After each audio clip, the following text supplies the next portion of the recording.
30 seconds of invincibility should have been a disposable miracle. But Yi found a way to keep that protection forever. The potion blocked every form of damage, cleared harmful effects, and stated that even a true god could not kill its user. For anyone else, that absolute defense vanished after half a minute, making the item priceless but temporary. Yi Bei possessed infinite extraction, a unique god-tier talent that could turn item properties into permanent buffs on his own body. He extracted the potion once, watched its timer become infinite, and gained 100% damage immunity that could not be dispelled. From that moment forward, attacks could still strike him, yet none of them could remove even a single drop of health. That defense did not make him passive, because every weapon, accessory, scroll, and rare effect he found could become another permanent upgrade. Before Blue Star's strongest players understood his name, Yi Bei had already turned a 30-second miracle into an immortal foundation. 3 days earlier, Yi Bei had awakened in this world with memories from another life and no idea how violently reality was about to change. He initially considered using stories from his previous world to make money until news about Divine Path Online completely replaced that plan. The Divine Path connected countless worlds where monsters, powerful races, and actual gods existed beyond anything ordinary humans had ever faced. Any person between 18 and 45 could become a player once the system fully descended. And Yi Bei had only recently turned 18. That timing placed him inside the very first generation, where a small early lead could decide whether someone became prey or a future powerhouse. Yi Bei cared less about wealth once he learned that strength could extend lifespan, while godhood offered something far more tempting: endless life. He spent several days reading every reliable report he could find, treating the coming transformation like a launch he could not afford to miss. Then a presence carrying the weight of eternity descended, and an immeasurable continent appeared over the entire world. Without warning, Blue Star was absorbed into that greater land, becoming only one region within a vast battlefield populated by countless competing races.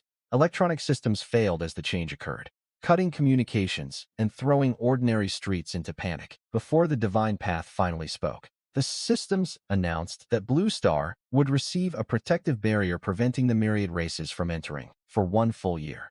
That protection was also a deadline, because humanity had only that year to become strong enough for what would arrive afterward.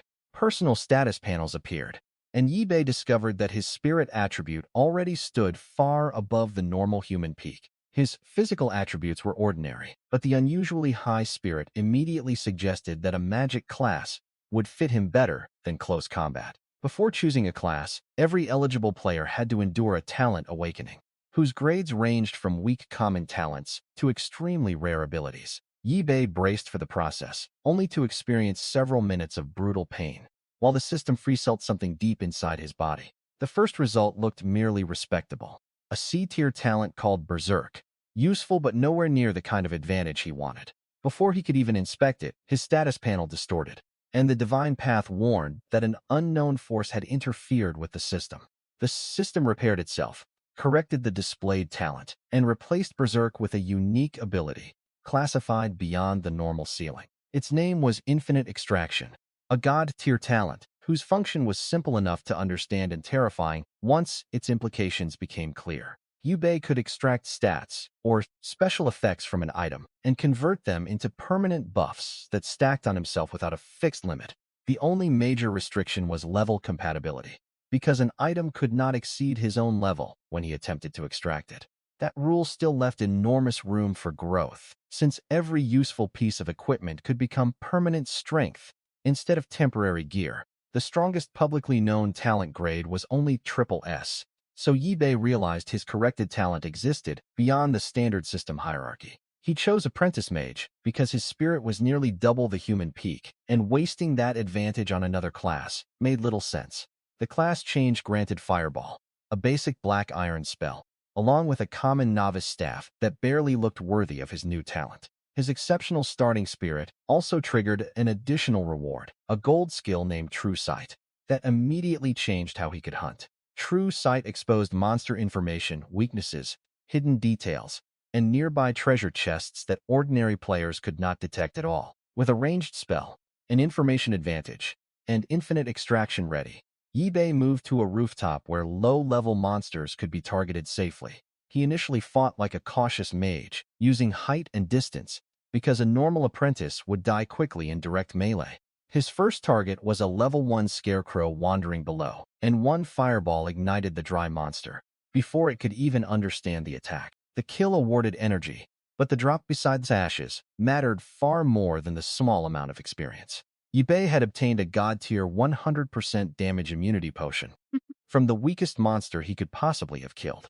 The Divine Path immediately issued a global announcement, making every player on Blue Star aware that an absurd item had appeared on launch day. Offers flooded the public channels, with desperate players willing to promise fortunes, because the potion effectively represented one guaranteed extra life. Yibei ignored every buyer and inspected the item himself, discovering that drinking it granted complete damage immunity for 30 seconds. During that window, all debuffs and control effects were cleared, and the description explicitly stated that even a god could not kill the user. For another player, the potion would disappear after one use, but Yibei did not need to consume valuable items in the normal way. He activated infinite extraction, and the golden potion dissolved into light that entered his body.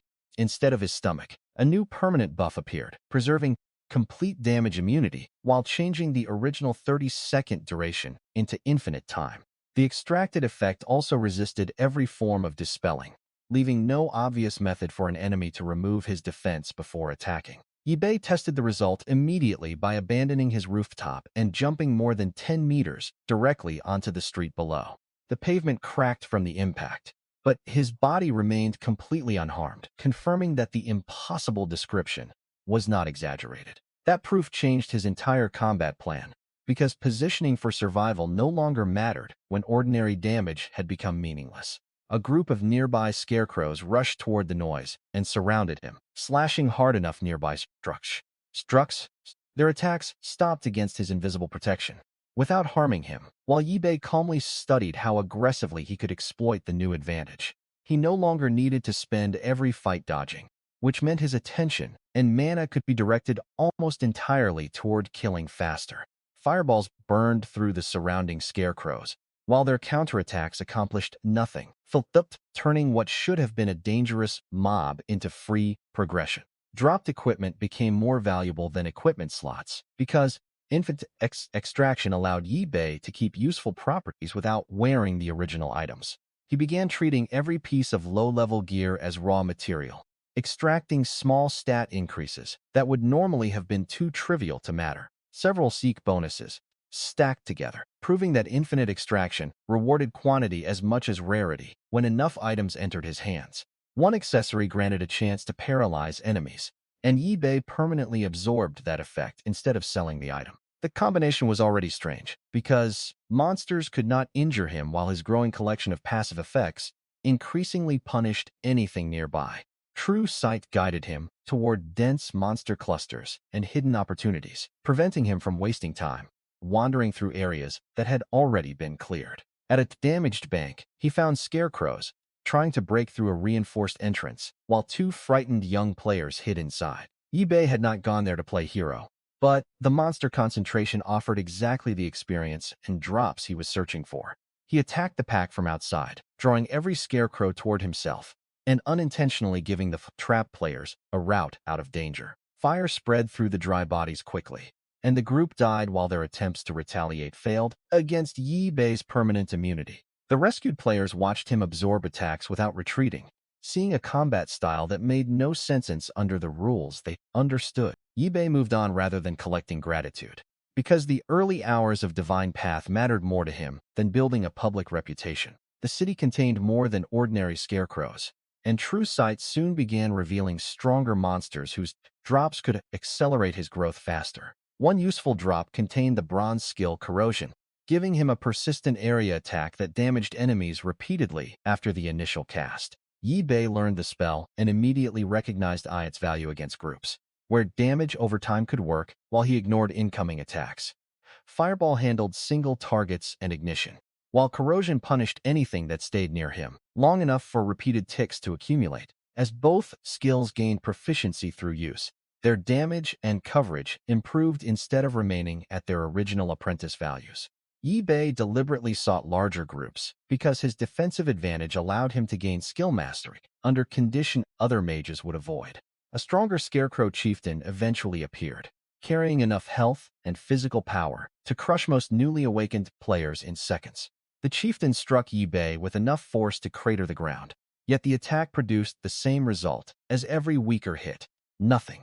That mismatch exposed the real problem facing his enemies, because greater attack power meant little against defense, expressed as complete immunity. Yi Bei answered with repeated fireballs and corrosion, letting persistent damage grind through the chieftain, while he remained stationary inside its reach. The boss's limited intelligence recognized that something was wrong, but understanding the problem did not give it any method to bypass the immunity. When the chieftain finally fell, the victory confirmed that Yi Bei could challenge enemies far above what his apprentice equipment suggested. His growing loot pile supplied more permanent stats, recovery effects, and triggered abilities, pushing his body away from the fragile mage archetype. Instead of choosing between offense and survivability, infinite extraction let him keep the offensive scaling of spirit while obtaining durability from unrelated equipment. That freedom encouraged an extreme build, because Yi Bei could assign normal level-up points towards spirit while stolen item stats covered his other weaknesses. He also discovered passive effects that harmed nearby enemies automatically, allowing some weaker monsters to die before he bothered casting a spell. A dread effect began draining health from enemies inside its radius, creating constant pressure around a player who could not be safely approached. Another extracted effect could manifest a black mist crow against hostile targets, giving his passive damage a ranged component when conditions were met. These buffs mattered more when combined, because one enemy could be poisoned, corroded, drained, paralyzed, and struck by triggered effects during the same encounter. Yi Bei's monster-clearing speed rose sharply as the individual bonuses stacked into a system of automatic punishment around his invulnerable body. He continued following true sight through ruined streets, targeting monsters by density and drop value, rather than simply attacking whatever appeared first. Ordinary players were still learning how to survive single encounters, while Yi Bei was already optimizing how many enemies he could process at once. His level climbed rapidly, but every useful item also increased the power he carried, independently of normal leveling. The distinction mattered because another player could lose equipment, replace a weapon, or outgrow a low-level item, while Yi Bei kept extracted effects permanently. Even common drops had long-term value if their bonuses stacked, so he rarely dismissed equipment since the original item looked unimpressive. By the time stronger monster zones became accessible, his status panel had already accumulated a collection of permanent buffs no normal build could reproduce. Yi Bei's early luck had provided the immunity potion, but infinite extraction was what converted that lucky moment into a lasting power system. With survival effectively solved, his next objective became obvious: hunt increasingly dangerous enemies and turn every valuable drop into another piece of permanent strength. The city was still full of stronger targets, and Yi Bei deliberately moved toward areas where ordinary groups had begun avoiding the monsters entirely. Each new zone tested damage output rather than survival, because his greatest limitation was now how quickly he could erase large health pools. That pushed him to value offensive drops more heavily, especially effects that multiplied damage, widened area coverage, or triggered automatically during combat. The first hour had already broken the normal rules of progression, and the next bosses would show just how far that advantage could scale. A higher-grade Scarecrow eventually dropped a Silver Stone of Dread, and this single item reshaped how dangerous Yi Bei became at close range. The stone weakened anything within 20 meters and restored mana, but infinite extraction removed the need to equip it at all. Yi Bei absorbed the stone's properties, gaining a permanent dread aura that continuously drained nearby enemies, while adding more spirit and recovery. The drop also pushed his constitution and strength upward, making his actual body sturdier, even though permanent immunity already handled incoming damage. His speed remained the weakest physical area,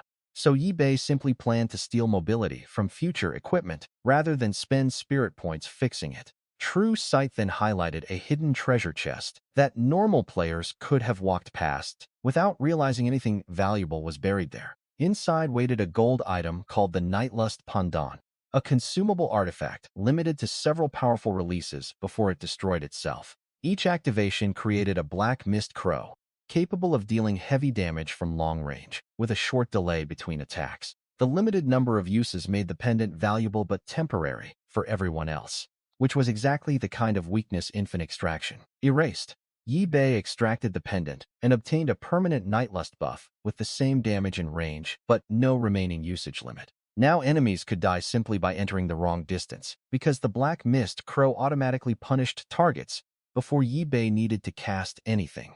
Anything surviving the 50-meter Nightlust range still had to enter the Dread Aura, where constant health loss created a second passive kill zone. Yi Bei tested both effects on the remaining scarecrows and watched weaker monsters collapse, while he walked forward without lifting his staff. That experiment proved his buffs were becoming offensive abilities of their own, not just secondary bonuses attached to his normal spellcasting. By the end of the first day, Yi Bei had cleared the local dungeon, taken its hidden treasure, and multiplied his strength several times. He spent the night inside an abandoned hotel while the city's normal infrastructure continued failing under the chaos created by Divine Path. The next morning, public channels reported that bosses would appear outside major cities, giving Yi Bei another reason to accelerate toward level 10. Most ordinary players were still struggling in the low single digits, while the public leaderboard already displayed several level 10 names backed by organizations.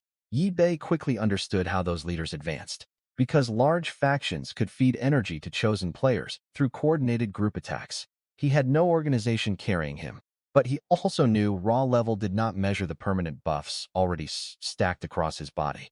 The real importance of leveling was infinite extractions restriction, since higher levels allowed Yi Bei to absorb stronger equipment and stronger special effects. He left the beginner area rather than fighting over weak scarecrows, choosing the city's more dangerous outskirts, where monsters offered better energy and drops.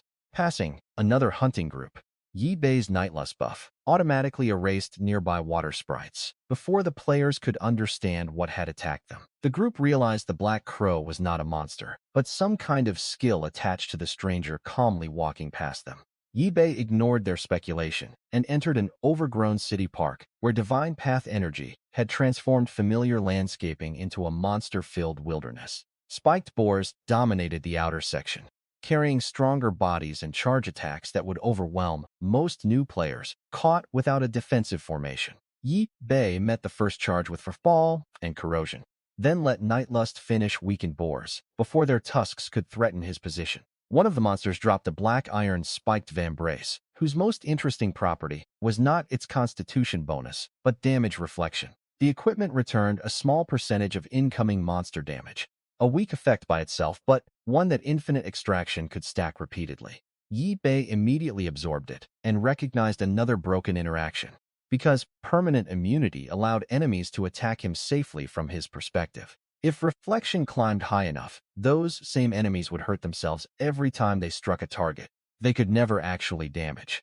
Instead of rushing deeper, Yi Bei deliberately farmed the boar territory for more pieces from the same equipment set. The creatures attacked in packs and showed almost no caution, making them ideal targets for Nightlust, Dread, Fireball, and repeated skill practice. After clearing the area, Yi Bei collected several matching drops that added more reflection, constitution, agility, and movement speed to his permanent buff list. His reflection effect climbed sharply, while the boots finally patched part of the mobility weakness he had noticed after the previous dungeon. The growing combination changed defense into offense, because every attack against Yi Bei could now trigger punishment without requiring him to respond. He still cast spells whenever possible, since skill mastery remained another growth path, and ignoring it would waste combat opportunities. Fireball gained power through repeated use, while Corrosion became increasingly efficient against groups that stayed inside its damaging area.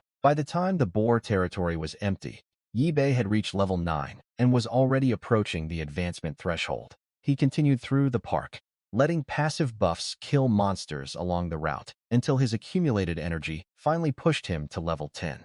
Level 10 opened the path toward class advancement, but Yi Bei postponed that objective because the announced city boss had already appeared nearby. A resting player group mentioned the hydroelectric plant, giving him the exact location he needed, without forcing him to search the entire outskirts. Yi Bei ran downstream along the moat, crossing the distance quickly, while Nightlust removed any water sprites foolish enough to chase him. The hydroelectric station was surrounded by spectators, but almost nobody dared enter because bodies from earlier attempts already covered the approach. At the center stood a 5-meter monster wrapped in silver-white scales and active electricity, casually tearing through the station's power infrastructure. True Sight identified it as the Lightning Gorilla, a level 15 silver-grade boss with several thousand health and extremely dangerous combat skills. Its Berserk ability could double core combat stats for several minutes, while lightning impact threatened multiple targets across a wide area. A normal group entering that range risked losing several players instantly, which explained why even organized teams had stopped testing the boss. One previous elite squad had already been wiped out, leaving the remaining crowd convinced that anyone approaching alone was volunteering to die.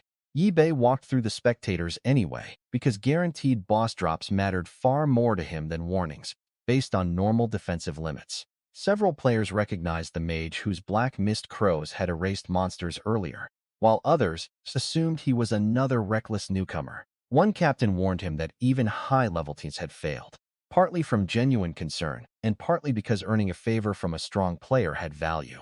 Yi-Bei acknowledged the warning but kept moving, knowing the Lightning Gorilla's most terrifying attacks shared one fatal weakness against him. No matter how high the boss's attack climbed, 100% damage immunity meant it could not reduce his health at all.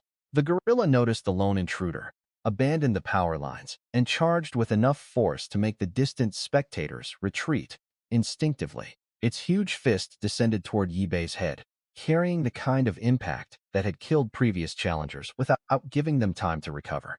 Yi-Bei answered with Fireball, not because he needed to block the strike, but because reducing the monster's momentum made the exchange easier to control. The spell exploded against its body and damaged several scales, while the gorilla's punch cratered the ground without touching Yi-Bei cleanly. Spectators mistook the interaction for a narrow tactical escape, never realizing that a direct hit would have produced exactly the same result. Dread had already begun draining the boss's health, and Nightlust soon manifested a black crow that tore away another significant portion. Yi-Bei layered corrosion over the gorilla, forcing multiple damage sources to operate simultaneously while he remained inside the creature's preferred range. The Lightning Gorilla responded with raw power and electricity, but every attack failed to create the injury its massive numbers should have guaranteed. As the fight continued, Yi-Bei treated the boss less like an existential threat and more like a durability test for his current damage engine. The crowd gradually realized the mage was not simply surviving by luck, because the boss kept attacking, while his health bar remained untouched. Each passive effect created another reason for the gorilla to lose the long fight, while permanent immunity removed every reason for Yi-Bei to retreat. The boss activated Berserk and pushed its physical power even higher, yet doubled attack still could not overcome absolute immunity. Lightning impact detonated with enough force to terrify everyone outside the station, but Yi-Bei remained standing where the energy had landed. That moment destroyed the crowd's previous understanding of the battle, because defensive equipment could not explain spicy attacks this strong without visible damage. Yi-Bei kept casting into the opening, using the boss's larger body as an easy target for fireball, corrosion, and accumulated triggered effects. The Lightning Gorilla's huge health pool finally began falling fast enough that spectators stopped debating whether Yi-Bei could survive and started discussing victory. Nightlust continued carving away large chunks whenever its short interval ended, giving the fight a rhythm the boss could not interrupt. Dread applied steady pressure every second, while corrosion punished the gorilla whenever it remained close enough to continue its melee assault. The boss possessed more raw strength than anything Yi-Bei had fought so far, but raw strength had become the least useful answer to his build. His entire combat system now rewarded enemies for attacking him, because they exposed themselves to passive damage while gaining nothing in return. When the Lightning Gorilla finally weakened, Yi-Bei increased spell pressure rather than risking another group, interfering with the guaranteed boss drops. The creature collapsed at the station after failing to solve the same impossible problem from beginning to end: how to damage someone with absolute immunity.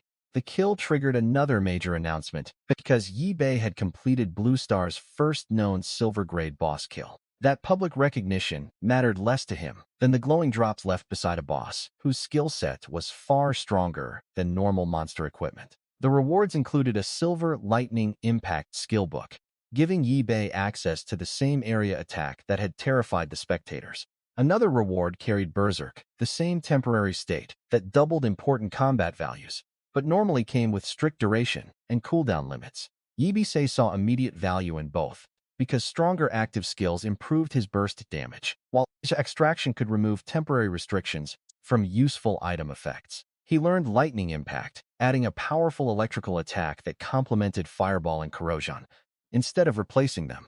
Berserk-related equipment offered an even stranger opportunity, because an effect intended for occasional emergency use could potentially become permanent through extraction.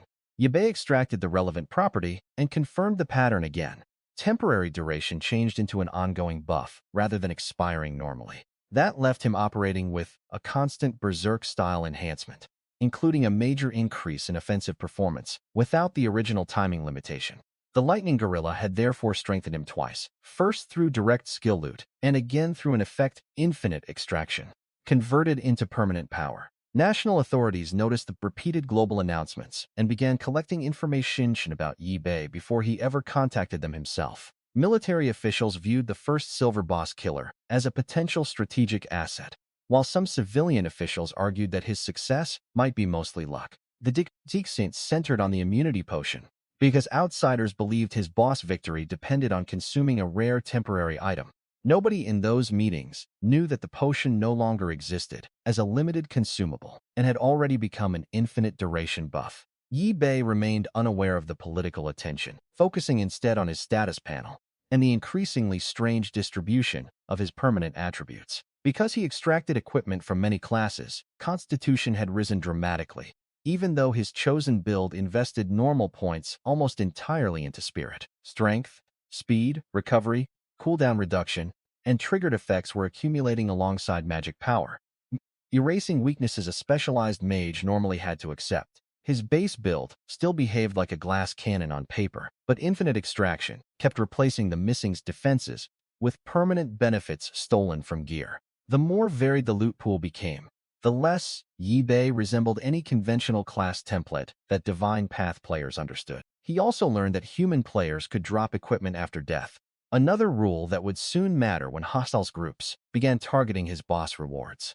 The Lightning Gorilla victory made Yi Bei famous enough to attract allies, opportunists, government attention, and enemies at the same time. Among the most dangerous was the Venom Wolf Guild, a powerful Chengdu organization willing to use violence to seize anything valuable from weaker players. Guild members soon approached Yi Bei over the boss loot, assuming numbers and reputation would pressure one lone mage into surrendering what he had earned.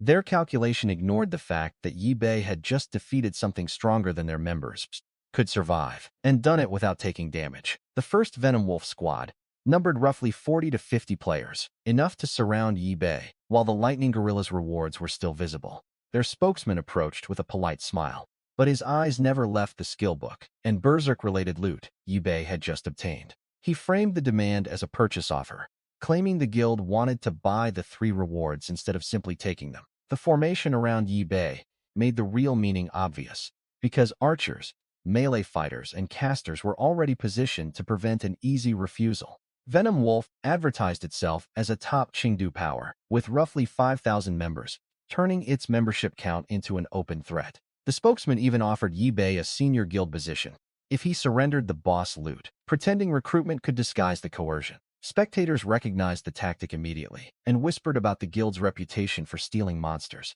taking equipment, and forcing weaker players to join. Huang Long had built the organization from people accustomed to solving disputes through intimidation, making resistance dangerous for anyone without serious backing.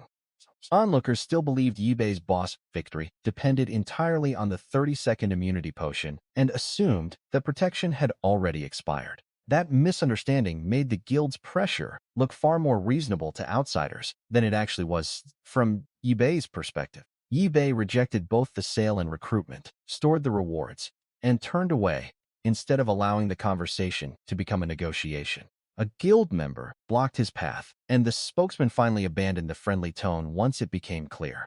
Politeness would not change the answer. He asked what one mage could do against thousands without an immunity potion, exposing exactly how incomplete Venom Wolf's information remained. Swords came out, bowstrings tightened, and a mage prepared a spell before Yi Bei had even taken another step. The squad intended to focus every attack at once, hoping overwhelming burst damage could kill a high-output mage before he returned fire. Against an ordinary glass cannon, the plan was sound, because several dozen coordinated players could erase someone with weak defense almost instantly. Against Yi Bei, the attack order only guaranteed that every hostile member would trigger the permanent effects already attached to his body. He warned them once before the first strike, not because he feared the group, but because accepting the consequences remained their final choice. The squad interpreted his calm as bluffing and committed anyway, confident that the famous consumable responsible for his earlier survival was gone. Their first attacks confirmed the opposite, as weapons and spells landed, while Yi Bei's health refused to move at all. Reflection immediately returned part of the range damage, surprising players who expected the opening volley to decide the fight.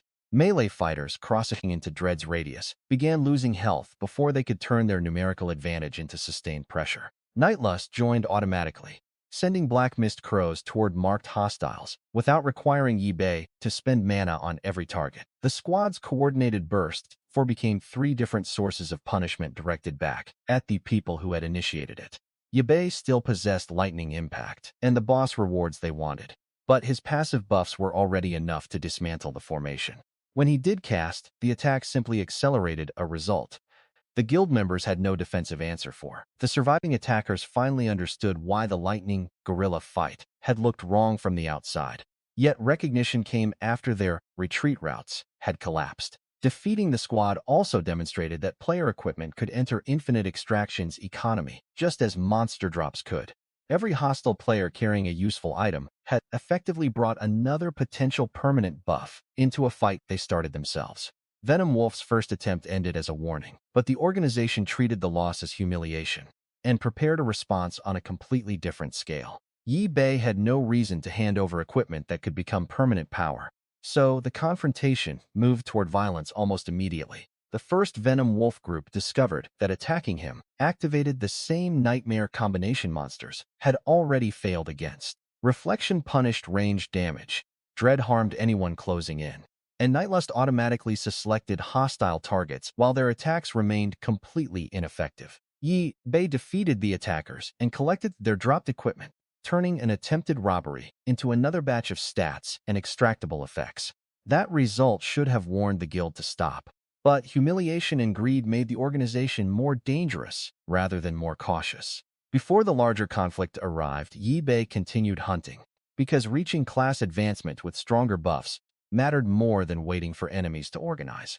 His next exploration route led toward monsters with different status effects, giving infant extraction another chance to widen the passive toolkit around his immunity.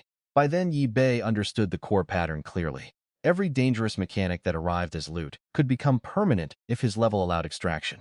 The Lightning Gorilla had proven he could beat a silver boss. The coming days would prove whether entire player organizations could fare any better. Searching player discussions for useful hunting grounds, Yi Bei noticed repeated mentions of lesser succubi and their unusually favorable drops for mage classes. The monsters were not famous for raw combat value, but players reported rings, staffs, boots, and clothing carrying spirit or mana-related attributes. That made the location nearly perfect for him, because Infinite Extraction cared about useful item property far more than whether the equipment matched his appearance. Yi Bei followed the posted directions outside Chengdu and eventually reached a cave hidden among rough terrain, away from the busiest leveling zones. The entrance looked ordinary, but true sight quickly confirmed monster activity deeper inside and removed most of the uncertainty other players faced. Lesser succubi began appearing through the passage, using charm-oriented attacks and ranged magic that would have been dangerous to normal low-level adventurers. Their control effects simply failed against Yi Bei's permanent immunity, leaving the monsters without the mechanic that made them troublesome in the first place. Fireball, Dread, Nightlust, Corrosion, and his growing passive effects turned the narrow cave into another efficient farming route instead of a serious threat. The first useful drops immediately justified the trip, because several pieces of succubus equipment carried exactly the spirit and mana recovery Yi Bei wanted. Some items were clearly designed for female wearers, but Yi Bei never planned to equip them, so those restrictions meant almost nothing. Infinite Extraction stripped out the useful stats and converted them into permanent buffs, while the original appearance and wearer requirements became irrelevant. The cave's drop table immediately showed why mage players were discussing it, because lesser succubi repeatedly produced spirit-focused accessories and recovery gear. Rings added small spirit increases, staffs supplied additional magic stats, and several pieces restored mana over time while equipped. Some clothing carried a female player requirement, a restriction that would normally make the drops useless for Yi Bei, despite their ideal mage attributes. Infinite Extraction ignored that practical problem by taking the statistics without requiring him to wear the original item. That meant even an undergarment designed exclusively for female characters could become permanent spirit or mana recovery after the item dissolved into light. The individual bonuses were modest, but Yi Bei had already learned that repeated low-grade gains became significant when no extracted copy ever disappeared. He kept every compatible drop until he had enough to process them in batches instead of stopping after each monster. When the accumulated equipment finally entered Infinite Extraction, multiple spirit increases stacked at once and his mana recovery rose alongside them. The resulting panel looked increasingly absurd for an apprentice mage, whose original equipment had been a common staff and starter clothing. Lesser succubi also used charm and mental interference, mechanics that normally punished careless solo players more than their raw damage did. Yi Bei's permanent immunity erased those effects completely, leaving the monsters with little ability to interrupt his spellcasting or movement. Their cave therefore became safer for him, as it became more dangerous for ordinary parties, especially once the branching passages made retreat confusing. True Sight marked nearby monsters, but it did not provide a complete map of the underground maze or automatically reveal the exit. Yi Bei eventually realized he had been circling through unfamiliar passages while continuing to collect drops from monsters he had not fought before. Instead of panicking, he treated the navigation failure as extended farming, because every additional encounter still produced energy and possible permanent stats. The deeper chambers contained fewer sets of other players, suggesting most hunting groups turned back before reaching the sections where Yi Bei was now wandering. Artificial surfaces and arranged spaces gradually replaced the rough natural cave, hinting that the interior had once served intelligent inhabitants. That discovery mattered, because structured ruins offered a better chance of valuable objects than random monster tunnels, carved by animal movement. True, Sight continued revealing points worth checking, so Yi Bei followed the information, rather than trying to force a straight route back outside. His immunity also removed common dungeon pressures, such as limited healing, ambush risk, and the fear of being trapped without defensive resources. The only resource he still managed carefully was time, because class advancement was approaching, and he wanted useful gains rather than endless wandering. A large chamber eventually opened ahead, filled with vegetation and space so unexpected that the cramped cave entrance felt like another world. The area resembled a concealed sanctuary rather than a normal monster nest, giving the lesser succubi a believable reason to remain around it. Yi Bei searched the sanctuary edges first, checking for enemies and hidden loot before approaching the structure at its center. The altar became the obvious focal point only after True Sight highlighted the unusual object resting there. Unlike the disposable equipment he had been farming, the object carried the presence of a living creature that had not yet hatched. Its platinum-grade classification placed it far above the common and black iron items that formed most of his current permanent stat foundation. The egg's royal bloodline also explained why ordinary lesser succubi surrounded the region without matching the object's own quality. Yi Bei realized this was not another item to extract, because destroying a potential platinum companion for one stat gain would waste its long-term value. The problem shifted from whether to keep the egg to how he could keep the creature safely after hatching. Its blood-hatching condition was easy enough to satisfy in a world filled with monsters, but loyalty had no automatic solution yet. Yi Bei had already seen his buffs activate without manual spell commands, which meant an uncontrolled newborn monster could be targeted by his own passive effects. The stronger he became, the more dangerous that accidental interaction would be for any pet unable to withstand dread, nightlust, or reflected combat. He therefore stored the egg untouched and treated finding a contract as a future prerequisite rather than rushing to enjoy the rare discovery. That restraint preserved a platinum-grade opportunity that would become important again much later inside the Tower of Class Advancement. His spirit climbed again, and rising mana recovery let him cast more aggressively without treating every spell as a resource he needed to conserve. The cave twisted into multiple branches, and Yi Bei eventually lost any reliable sense of direction, despite true sight revealing nearby enemies and treasure. For an ordinary player, getting lost among hostile monsters could become fatal. For Yi Bei, it mainly meant spending extra time collecting more drops. Every wrong turn produced another lesser succubus, another chance at equipment, and another permanent increase that made the detour useful rather than frustrating. The deeper he traveled, the more obvious it became that the cave was much larger than the simple hunting spot described by public posts. Passages opened into broad chambers, and signs of artificial construction suggested someone or something had once used the underground area for more than monster nesting. Yi Bei kept moving because True Sight continued identifying valuable points ahead, while his immunity removed the normal reason to retreat from unexplored territory. After enough wandering, the cramped stone corridors finally opened into a massive hidden space that looked almost like an isolated underground paradise. The environment was far more elaborate than the entrance suggested, confirming that the lesser succubi were only the outer layer of whatever existed below. Yi Bei searched the area carefully instead of rushing forward, because hidden treasure mattered more to his talent than simply adding another ordinary monster kill. True Sight eventually directed his attention toward an altar, holding something that looked completely different from the mage equipment scattered through earlier fights. Resting there was a large egg carrying a powerful bloodline aura, valuable enough that Yi Bei immediately inspected it before touching anything else. The panel identified it as a succubus royal egg, platinum grade, with a bloodline far above the lesser succubi, roaming the surrounding cave. Although still unhatched, the creature already possessed substantial health and defense, making the potential pet far more impressive than normal beginner monsters. Its description explained that soaking the egg in monster blood could accelerate hatching, giving Yi Bei a straightforward method to awaken it later. The future succubus royalty also carried a weakness to radiant power, a detail True Sight exposed before Yi Bei had even seen the creature's final form.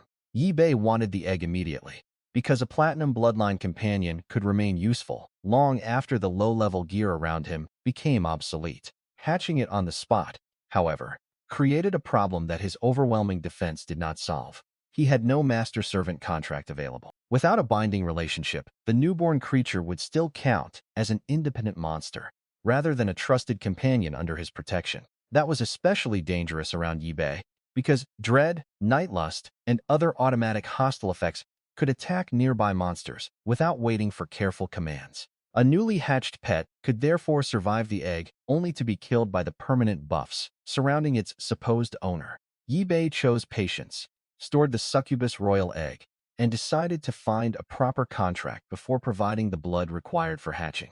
A female player team entered the sanctuary while Yi Bei was preparing to leave, using equipment and climbing gear that showed they had explored the route together. They had reached the hidden space through cooperation rather than invulnerability, which made their caution around unfamiliar monsters much more obvious. Several members recognized Yi Bei from descriptions circulating after the Silver Boss announcement, especially the mage associated with impossible Black Crow attacks. The group did not know the truth about infinite extraction, but the public record alone was enough to discourage any attempt at stealing his discovery. Instead, they asked whether Yi Bei wanted to travel with them, hoping a proven boss killer could raise their survival chances through the cave. Yi Bei declined because he had already cleared the dangerous sections alone and did not need shared experience, shared drops, or a slower formation. The refusal remained civil, and the party leader accepted it rather than creating the kind of pointless conflict Venom Wolf had already chosen.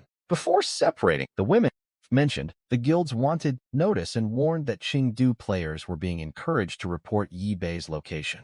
The order had spread quickly because Venom Wolf possessed enough local influence to turn a personal grudge into a citywide pressure campaign. That information confirmed Yi Bei could not simply return to ordinary hunting without expecting another guild confrontation eventually.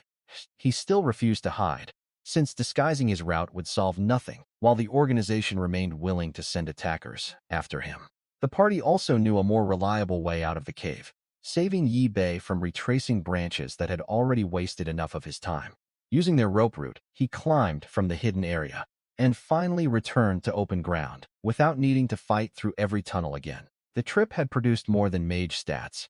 Yabe now carried a platinum succubus royal egg, whose future value could exceed every ordinary drop combined. It also exposed a limitation infinite extraction could not automatically erase, because companionship required control and loyalty rather than another numerical buff. Yabe mentally added a master-servant contract to his future priorities and refused to hatch the egg before solving that requirement. Back toward Chengdu, he reviewed how much spirit the lesser succubus equipment had added, and noticed his mana economy improving with every stacked recovery effect. The more recovery increased, the less meaningful Fireball's normal cost became during extended fights against large monster groups. His class ceiling stood out more sharply than his resource ceiling, because apprentice spells could not exploit all the attributes accumulating behind them.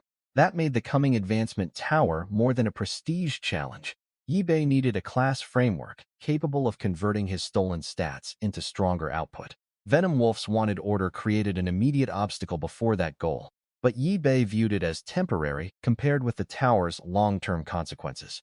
A guild could send thousands of players, yet all of them still relied on damage mechanics that his permanent immunity had already invalidated. Yabe therefore returned openly instead of sneaking around Chengdu, effectively giving Huanglong every opportunity to reveal how far he intended to escalate. Players who recognized him began watching from a distance, aware that reporting his locations might summon the largest violent guild in the city. The warning from the cave party proved accurate soon afterward, as Venom Wolf's movement toward a full mobilization became impossible for Chengdu to ignore. The decision showed how infinite extraction changed his priorities without eliminating the need for judgment.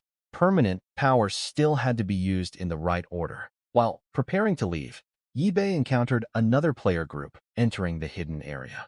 Several women who had descended into the cave together. The party recognized him from the recent boss announcement and the public discussion surrounding the mysterious mage who had killed the lightning gorilla alone. Their reaction was cautious rather than hostile, because the strength difference was obvious enough that provoking him offered no sensible reward. They proposed cooperating for part of the cave, hoping Yabe's combat power could make the dangerous routes much safer for their team. Yabe declined without creating a conflict, since sharing drops and slowing his pace offered little benefit while he could already survive independently. The group still provided useful information, warning him that the Venom Wolf Guild had escalated the earlier dispute rather than accepting its losses. A wanted order now targeted Yabe, and guild members were openly searching for him after their first group failed to seize the boss rewards. The warning confirmed that the confrontation had grown beyond one greedy squad. Huanglang's organization had decided its reputation required a public response. Yabe did not panic, because a wanted order mattered only if the people enforcing it possessed some method capable of damaging him. Instead, he focused on getting out of the cave efficiently, using the other party's route and rope, rather than wasting more time retracing the maze. The women watched him leave with a mixture of curiosity and relief, aware that Chengdu was about to see whether the guild had chosen the wrong enemy. Back near the city sea, Yabe checked his accumulated gains and found the succubus hunt had strengthened the mage attributes that mattered most. Spirit and mana recovery had risen enough that his beginner skill limitations now felt increasingly artificial, compared with the permanent stats behind them. His current class still restricted how efficiently those attributes became damage, giving the approaching tower of class advancement even greater importance. Before entering that tower, though, Yabe needed to deal with an enemy that refused to let the matter end quietly. The Venom Wolf Guild was one of Chengdu's strongest player organizations, with enough members to intimidate ordinary hunters through numbers alone. Its leader, Huanglang, built that reputation through fear, violence, and the certainty that retaliation would follow anyone who embarrassed his people. Losing a small squad to Yabe had already damaged that image, while allowing the killer to walk around freely threatened the authority Huanglang wanted. The guild therefore stopped treating the dispute as a loot argument and began gathering enough manpower to make Yabe's death a public demonstration.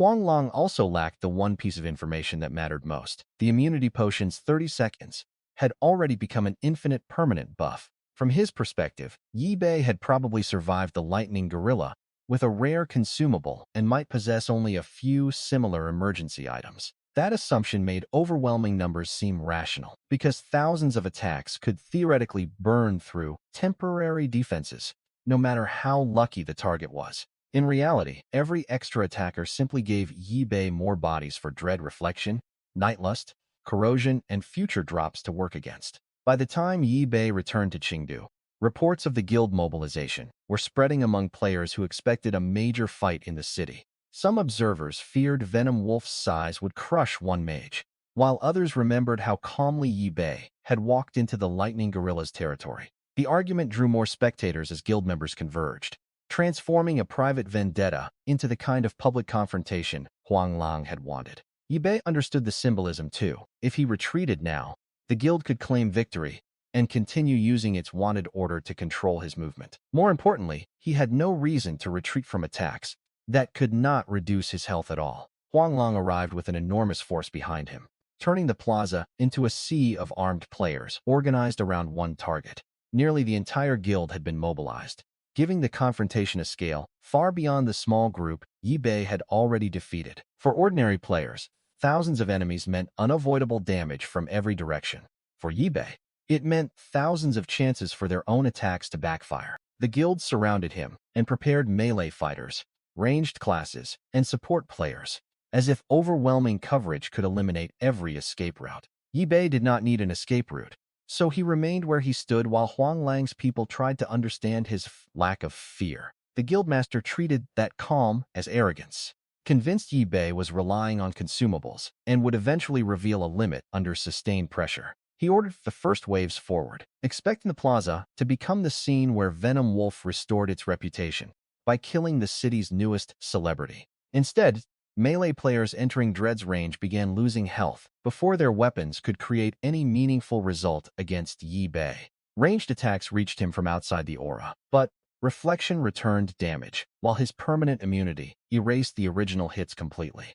Nightlust generated black mist crows that selected hostile targets automatically, forcing guild members to fight an enemy whose offense continued even while he stood still. The first casualties appeared so quickly that spectators struggled to understand why attackers were dying. When Yi Bei barely seemed to move, more guild members rushed forward because the people behind them could not yet see the exact mechanics, causing the collapse near the center.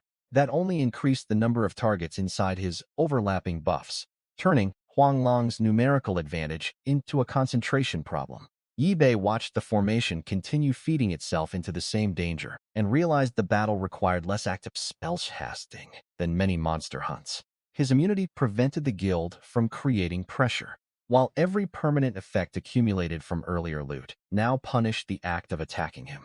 Minutes into the confrontation, the ground around the plaza was filled with defeated guild members, while Yi Bei's health remained completely unchanged. The scale finally unsettled Huang Lang, but accepting the truth would mean admitting he had brought thousands of people into an unwinnable fight. He instead decided Yi Bei must be consuming one immunity item after another, and ordered the assault to continue until those supposed resources ran out.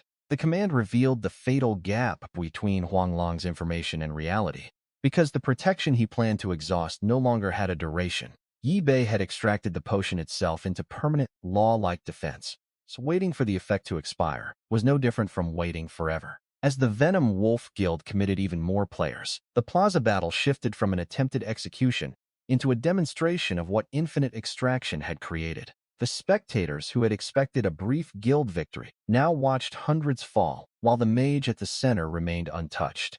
Even players who knew about the Lightning Gorilla could not explain how the same defense kept functioning under thousands of separate attacks. Huang Lang's officers pushed hesitant members back into formation, trying to preserve discipline as fear spread faster than any command could contain. Yi Bei still gave them time to stop, because forcing people into his range was unnecessary when retreat would have ended their threat. The guild chose the opposite, escalating its ranged fire and sending another melee surge towards someone. Their attacks had not moved by a single step.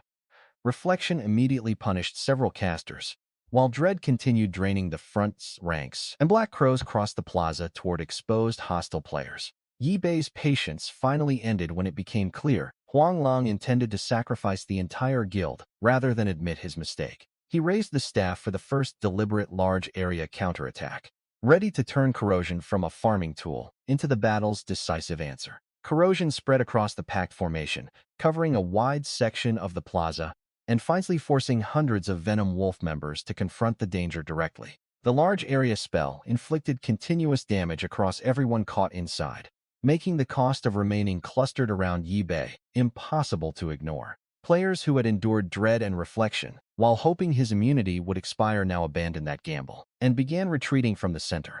Huang Langs watched the formation break and finally understood that Yi Bei possessed enough offense to destroy the guild, even without relying on passive buffs. Fear replaced the guildmaster's earlier rage, and once his members started fleeing, Huang Lang turned with them instead of forcing another immediate charge. Yi Bei had no intention of letting the man who organized thousands of attackers escape after deciding their lives were expendable. He moved after Huang Lang and launched a fireball before the guildmaster could disappear into the scattered crowd. The blast threw Huang Lang down and left him unable to continue running, despite the higher quality equipment that had helped him survive the first hit. Cornered at last, Huang Lang stopped pretending the guild had control and warned that powerful Otherworlders would eventually kill Yi Bei. That threat changed the meaning of the entire conflict, because it revealed Venom Wolf's aggression was connected to forces beyond ordinary local rivalry. Yi Bei had already learned that Otherworlders were entering Blue Star through the Divine Path, but Huang Lang's words suggested some humans were cooperating with them. A guild willing to sell out promising players for private advantage was more dangerous than one merely fighting over boss loot. Yi Bei finished the confrontation with Huang Lang and immediately changed his objective from winning the plaza battle to dismantling the organization behind it. True Sight made the cleanup possible because the players who had attacked him were marked as hostile, allowing him to identify fleeing Venom Wolf members later. The guild had spent its reputation making enemies throughout Chengdu, so Yi Bei was not the only person interested in seeing it disappear. He left the plaza and began hunting red-marked members across the city before they could regroup, hide their involvement, or build another attack. The operation continued through the night, with Yi Bei using True Sight to find people who believed darkness or unfamiliar buildings would conceal them. His permanent immunity meant isolated ambushes remained useless, while his stacked movement, spell, and passive buffs made running increasingly difficult for the targets. News of Huang Lang's final warning spread among players who had witnessed the plaza fight, exposing Venom Wolf as collaborators with hostile outsiders.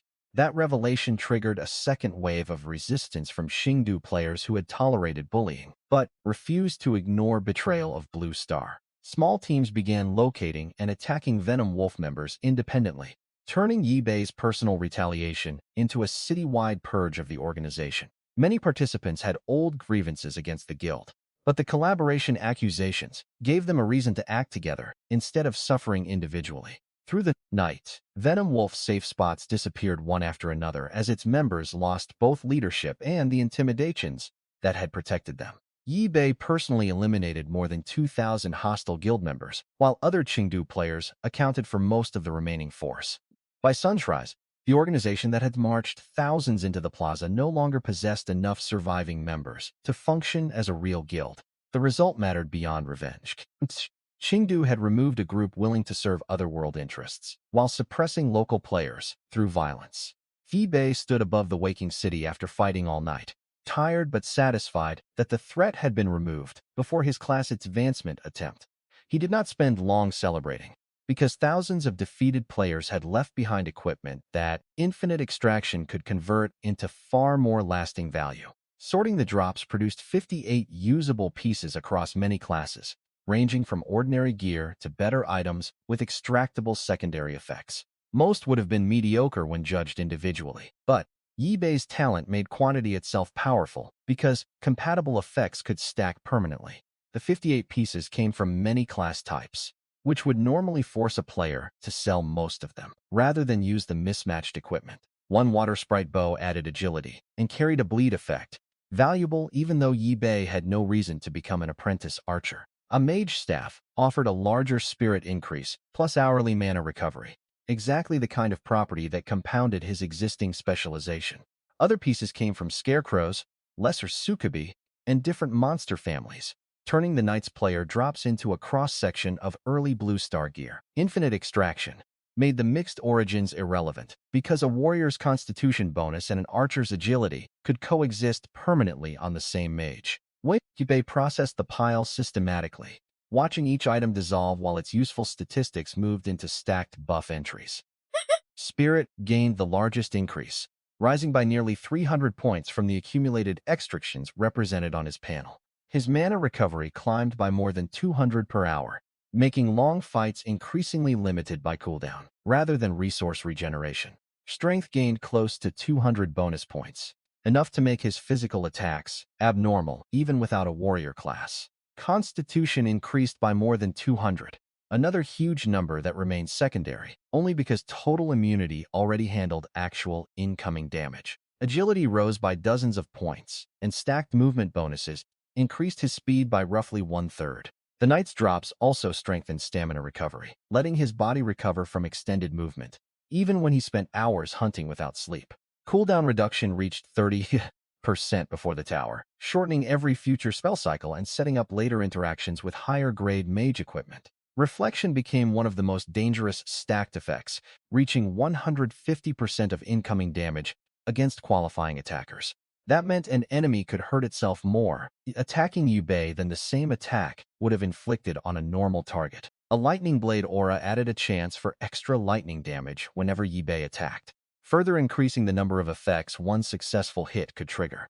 The new bleed stack added continuous damage after contact, joining poison, corrosion, dread, and other lingering effects already attached to his offense. Yubei's panel no longer represented a normal build with a few bonuses. It showed multiple item sets permanently compressed into one character. The important part was not any individual number, but the way unrelated class advantages accumulated without equipment slot competition.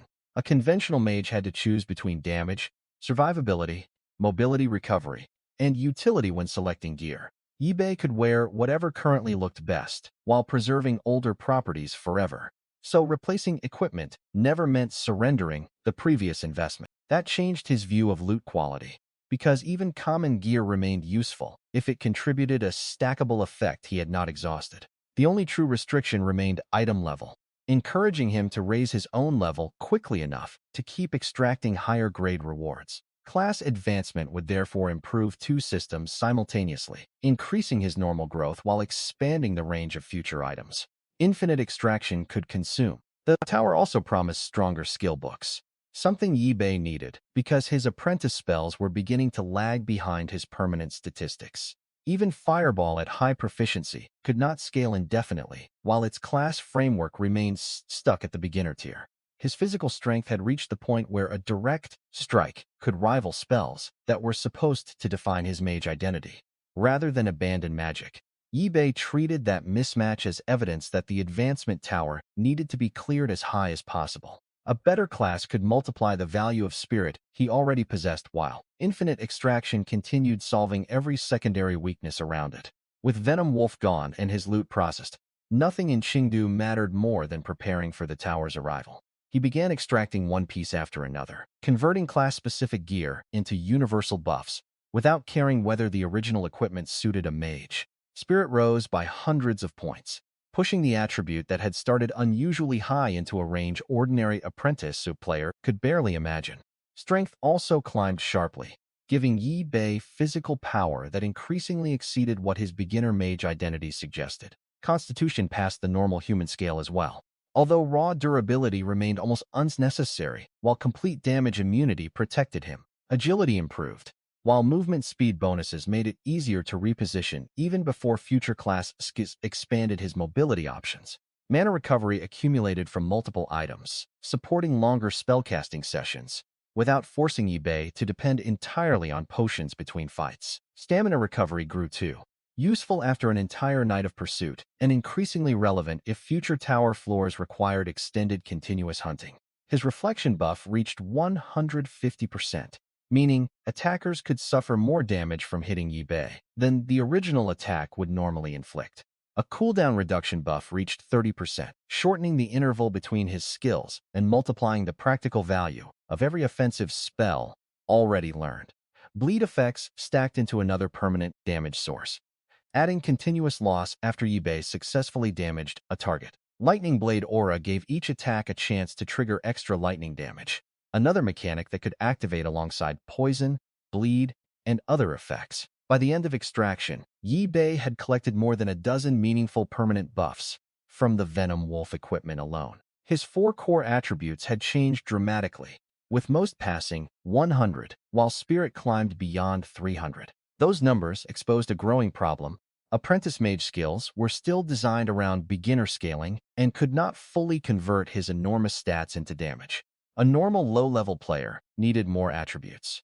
Yi Bei increasingly needed a better class capable of using the attributes he already possessed. The timing was perfect, because the Tower of Class Advancement was scheduled to descend and offer the route beyond apprentice status. Public information described the tower as a solo challenge where advancement quality depended on how far a player could climb. The grades began with common and continued through black iron, bronze, silver, gold, platinum, diamond, stellar, monarch, and finally god-tier advancement. Each higher grade promised a stronger class foundation and substantially better long-term growth, making the tower more important than one ordinary level increase. God-tier advancement stood at the top, a result so rare that Blue Star Information treated it almost like a legend, rather than a realistic goal. Yi Bei had no reason to aim lower when Infinite Extraction had already pushed his personal power far outside his normal beginner standards. He intended to challenge the highest floor available and let the tower decide whether its legendary standard could actually stop him.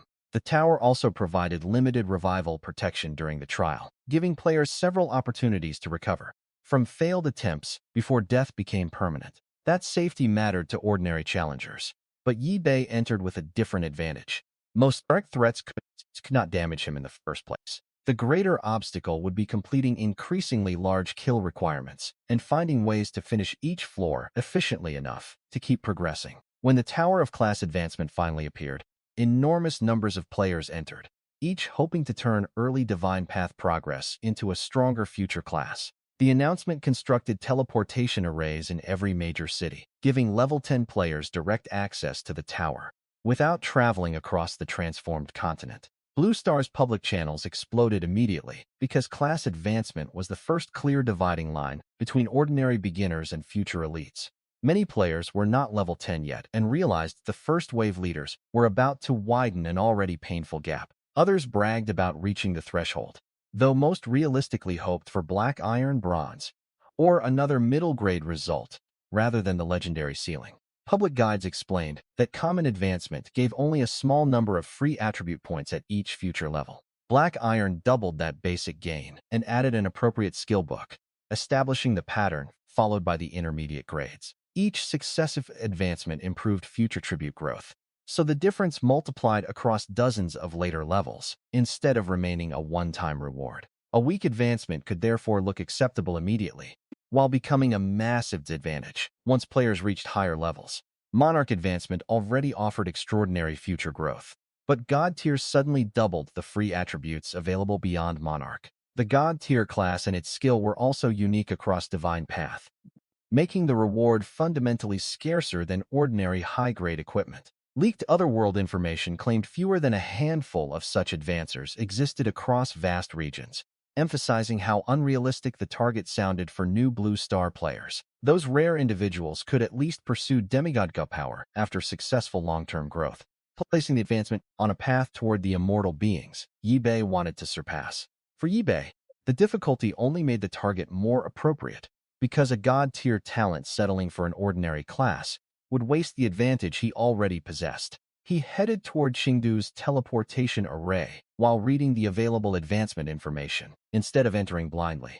A white pillar of light marked the array from far away, and crowds of level 10 players gathered around it before disappearing into personal tower instances. The solo rule meant guild size, military formations, and family support could not carry someone through the actual trial once they entered. Every challenger had to complete the kill requirements personally, making individual combat efficiencies far more important than outside status. Tower allowed several revival opportunities, which encouraged talented players to test higher floors, rather than retreat after one dangerous encounter. Repeated failure still carried real consequences, preventing the revival mechanic from turning the tower into a risk-free training ground.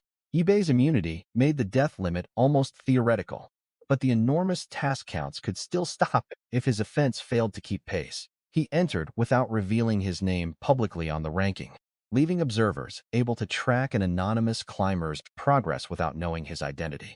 Dragon Nation's military had already ordered personnel to contact Yibei after he left the tower, hoping his first silver boss kill reflected genuine potential. Civil officials shared the interest, even when they disagreed about how much of his early success came from the immunity potion. Neither side knew the most important fact, that the famous consumable had become permanent before Yibei ever fought the lightning gorilla. The government also understood something ordinary forum users did not. Blue Star's one-year protection period would end in a much larger crisis. Once protection expired, established races from the Divine Path continent could enter the new region to seize resources, territory, and even people. New worlds without strong defenders risked becoming subordinate populations under older powers that had centuries or longer to develop. That made advancement quality a national security issue, rather than a private leaderboard achievement for the strongest first-wave players. Dragon Nation placed particular hope on Senior Colonel Yuan Hong, a disciplined military genius expected to challenge at least the highest realistic grades. The state was prepared to support later advancement if Yuan Hong could establish a strong enough foundation inside the first tower. Other nations made similar plans around their own top players, turning the ranking into an early forecast of which governments might survive future regional competition. Yibei remained invisible inside that political contest because his anonymous setting hid the connection between his name and his climbing position. The first-floor desert contained only a modest task, but its simplicity served as a filter for players who had rushed to level 10 without stable combat ability. Giant scorpions used venom and close-range pressure, exactly the kind of mechanics that punished careless beginners, even when their levels looked manageable. Yibei's immunity invalidated the poison threat, letting him focus entirely on clearing the requirement and evaluating drops. The deadly Venom ring stood out because its effect attached poison to successful damage rather than functioning as a separate spell. Once extracted, the effect could trigger through attacks that already carried bleed, lightning blade, or other permanent properties. That stacking behavior meant Yibei's future damage would increasingly come from chains of secondary effects rather than one visible spell number. On the second floor, water sprites forced ordinary players to fight in terrain where movement and ranged control favored the monsters.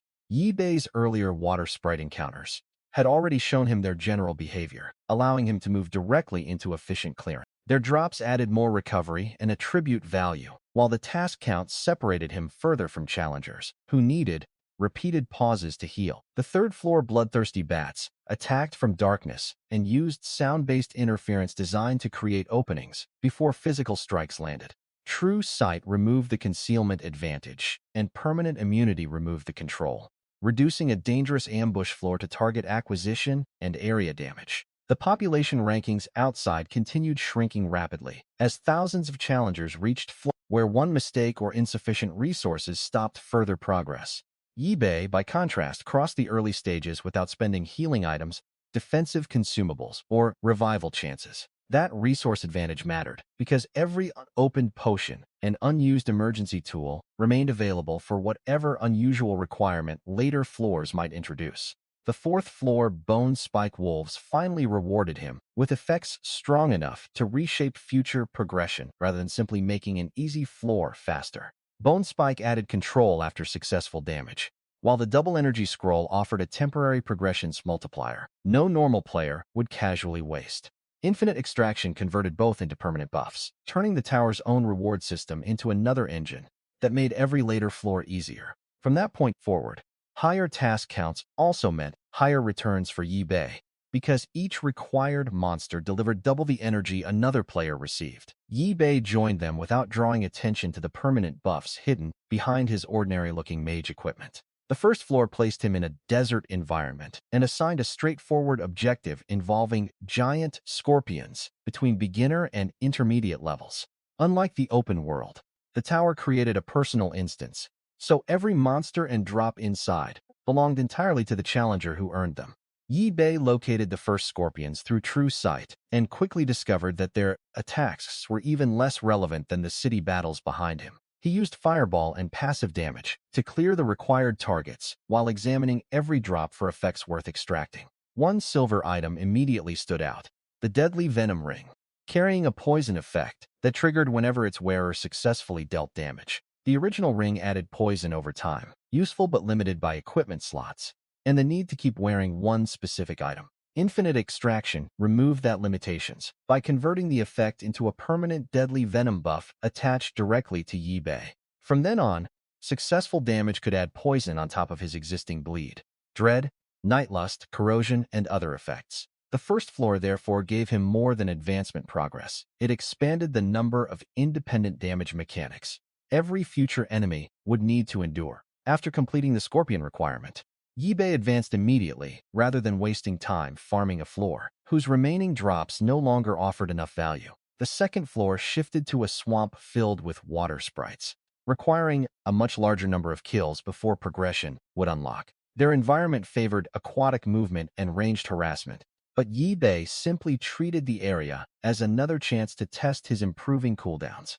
Corrosion-controlled groups, while Fireball handled selected targets, and his automatic buffs continued adding damage whenever enemies entered their effective ranges. Water Sprite equipment added smaller stat increases and occasional useful effects, which Yi Bei extracted whenever the item level satisfied Infinite Extraction's restriction. The second first floor requirement disappeared quickly compared with ordinary challengers because Yi Bei could attack continuously without stopping for defensive positioning. He moved to the third floor, where darkness and bloodthirsty bats replaced the swamp's open sightlines. The bats relied partly on infrasonic attacks capable of disrupting or controlling players before the swarm closed in. Permanent immunity neutralized the control component, allowing Yi Bei to stand inside a mechanic that would normally turn the floor into a dangerous endurance test. True Sight kept the hidden flying targets readable, while area damage prevented the bats from using numbers to overwhelm his limited field of vision. He completed the bat requirement and advanced again, maintaining a pace that rapidly separated him from the enormous population still struggling on lower floors. The fourth floor finally offered an effect powerful enough to change his leveling speed, rather than simply increase another combat statistic. Bone Spike Wolves filled the area, fast-pack monsters, whose attacks and drops emphasized physical pressure and movement restriction. Yi Bei's existing defenses made the pack behavior harmless, so he concentrated on clearing efficiently and examining the silver items that appeared among the drops. The Bone Spike Blade carried a special effect that could generate painful bone spikes from a damaged enemy and sharply reduce movement for several seconds. Extracted as a permanent bone spike buff, the control and damage effect joined his growing collection, without forcing him to use the blade itself. That alone was valuable, but another silver drop mattered even more, because it affected every monster Yi Bei would kill afterward. The Double Energy Scroll originally doubled energy gained from kills for a limited period, making it the kind of consumable players would save for a perfect farming session. For Yi Bei, limited duration was exactly the weakness Infinite Extraction was designed to erase. He extracted the scroll, and double energy became a permanent buff that doubled the energy reward from every qualifying monster he killed. The change immediately increased the value of all future tower requirements, because mandatory kills now produced twice the progression they would give another player. Unlike temporary attack buffs, double energy improved the efficiency of the entire advancement journey, and every later hunt beyond the tower. Yi Bei kept clearing Bone Spike Wolves with the permanent multiplier active, turning the fourth floor into both a requirement and an accelerated leveling opportunity. By the time he completed the floor, his collection of buffs no longer looked like random loot. It functioned like a customized system layered over his mage class. Complete immunity protected him. Reflection punished attackers. Multiple status effects increased damage. Cooldown reduction improved casting. And double energy accelerated growth. The tower's next stages would demand far more kills, which meant the new multiplier had arrived exactly when the scale of the challenge began expanding. The fifth floor increased the required volume again, replacing wolves with black-skinned ghouls spread across a larger hunting area. Ordinary ghouls were still low enough that Yi Bei could eliminate them rapidly, but the tower now added elite chieftains as separate mandatory targets. Their presence established a pattern. Higher floors were not only increasing quantity, they were adding stronger grades that forced challengers to handle different threat levels. Yi-Bei welcomed that change because elite monsters offered better chances for equipment worth extracting. Even when their attacks still could not hurt him, the main inconvenience was time. Since thousands of required kills could not be skipped merely because the combat itself had become easy, he treated the floor as sustained farming, rotating fireball, corrosion, nightlust, and passive effects while double energy converted every kill into greater progression. Blackskin ghoul drops were disappointing compared with the earlier silver treasures, so Yi-Bei compressed the routine and focused on completing the tower condition. After finishing the required ghouls and elites, he advanced toward the 6th floor with his strongest permanent gains intact and no defensive resources spent. The 5th floor's blackskin ghouls offered little rare loot, making the stage a useful example of when Yi-Bei chose completion over inefficient farming. He still inspected elite drops, but nothing justified delaying advancement once the mandatory ordinary and chieftain counts were finished. Double energy ensured the repetitive kills were not wasted, pushing his level and stored progression faster. Even when the equipment itself disappointed. Outside the tower, the rankings showed an enormous drop from the early floors to the middle stages as the task scale and elite requirements accumulated. Millions could enter the tower, but only a small fraction retained enough damage, healing, and stamina to keep climbing without exhausting revival chances. Dragon Nation's command center watched the changes in real time, comparing named military talents with anonymous entries that might represent unknown civilian geniuses. Yuan Hong remained one of their most important visible candidates, carrying expectations that extended far beyond personal prestige. Senior officials believed a stellar foundation could later be pushed toward Monarch through national resources and special advancement opportunities. A Monarch-level foundation offered at least a meaningful route toward godhood, something Blue Star desperately needed, before stronger races gained unrestricted access. The hidden danger after the protection year shaped every decision, because established outsiders would not treat a newly merged world as an equal simply from goodwill. Historical information from Otherworld sources described weak new regions being plundered, subordinated, or reduced to slave populations when they lacked top-level defenders. For Dragon Nation, producing even one future god could determine whether its people negotiated from strength or survived at another race's mercy. That was why military and civil leaders temporarily set aside political differences and agreed to concentrate resources behind the strongest, legitimate candidates. Yi-Bei remained outside those plans only because officials had not confirmed his tower position yet. Not because they had lost interest after the Silver Boss announcement. They knew he had entered or disappeared around the same period, but anonymous ranking prevented them from proving which climbing record belonged to him. The old general responsible for military oversight ordered personnel to wait near Chengdu's array and approach Yi-Bei the moment he emerged. At minimum, they wanted to know his advancement grade and whether the lightning gorilla victory reflected a repeatable level of inside the 6th floor. Those outside calculations meant nothing to Yi-Bei, who was already facing a requirement many talented players found exhausting. Thousands of goblins forced challengers to maintain offense for hours, while elite captains punished anyone whose damage could not break stronger defenses efficiently. The Bronze Goblin Chieftain created a separate boss check, ensuring players could not reach the 7th floor through crowd-clearing ability alone. Other 6th floor challengers had begun carrying injuries from repeated fights, even when their personal skill remained high enough to survive. Yuan Hong himself felt pressure because stronger enemies ahead were guaranteed, and the current bronze boss already required meaningful effort from normal elite players. He refused to retreat because the nation's expectations were tied to his result, making each new floor both a personal test and a strategic responsibility. Yi-Bei experienced the same environment completely differently, strolling through goblin territory, while Nightlust killed weak monsters that wandered within range. More than 4,000 ordinary goblins had already fallen before he found the dense forest containing the boss and most of its remaining forces. True sight revealed one large marker, surrounded by elite guards, and enough ordinary targets to finish every unfinished 6th floor objective in the same location. The Goblin Chieftain's mage classifications explained why its physical defenses were lower than a frontline boss has, despite its dangerous spell output. Elite captains served as personal guards, while ordinary goblins filled the forest densely enough to make direct movement difficult for anyone without strong area attacks. Yi-Bei treated that concentration as ideal rather than dangerous.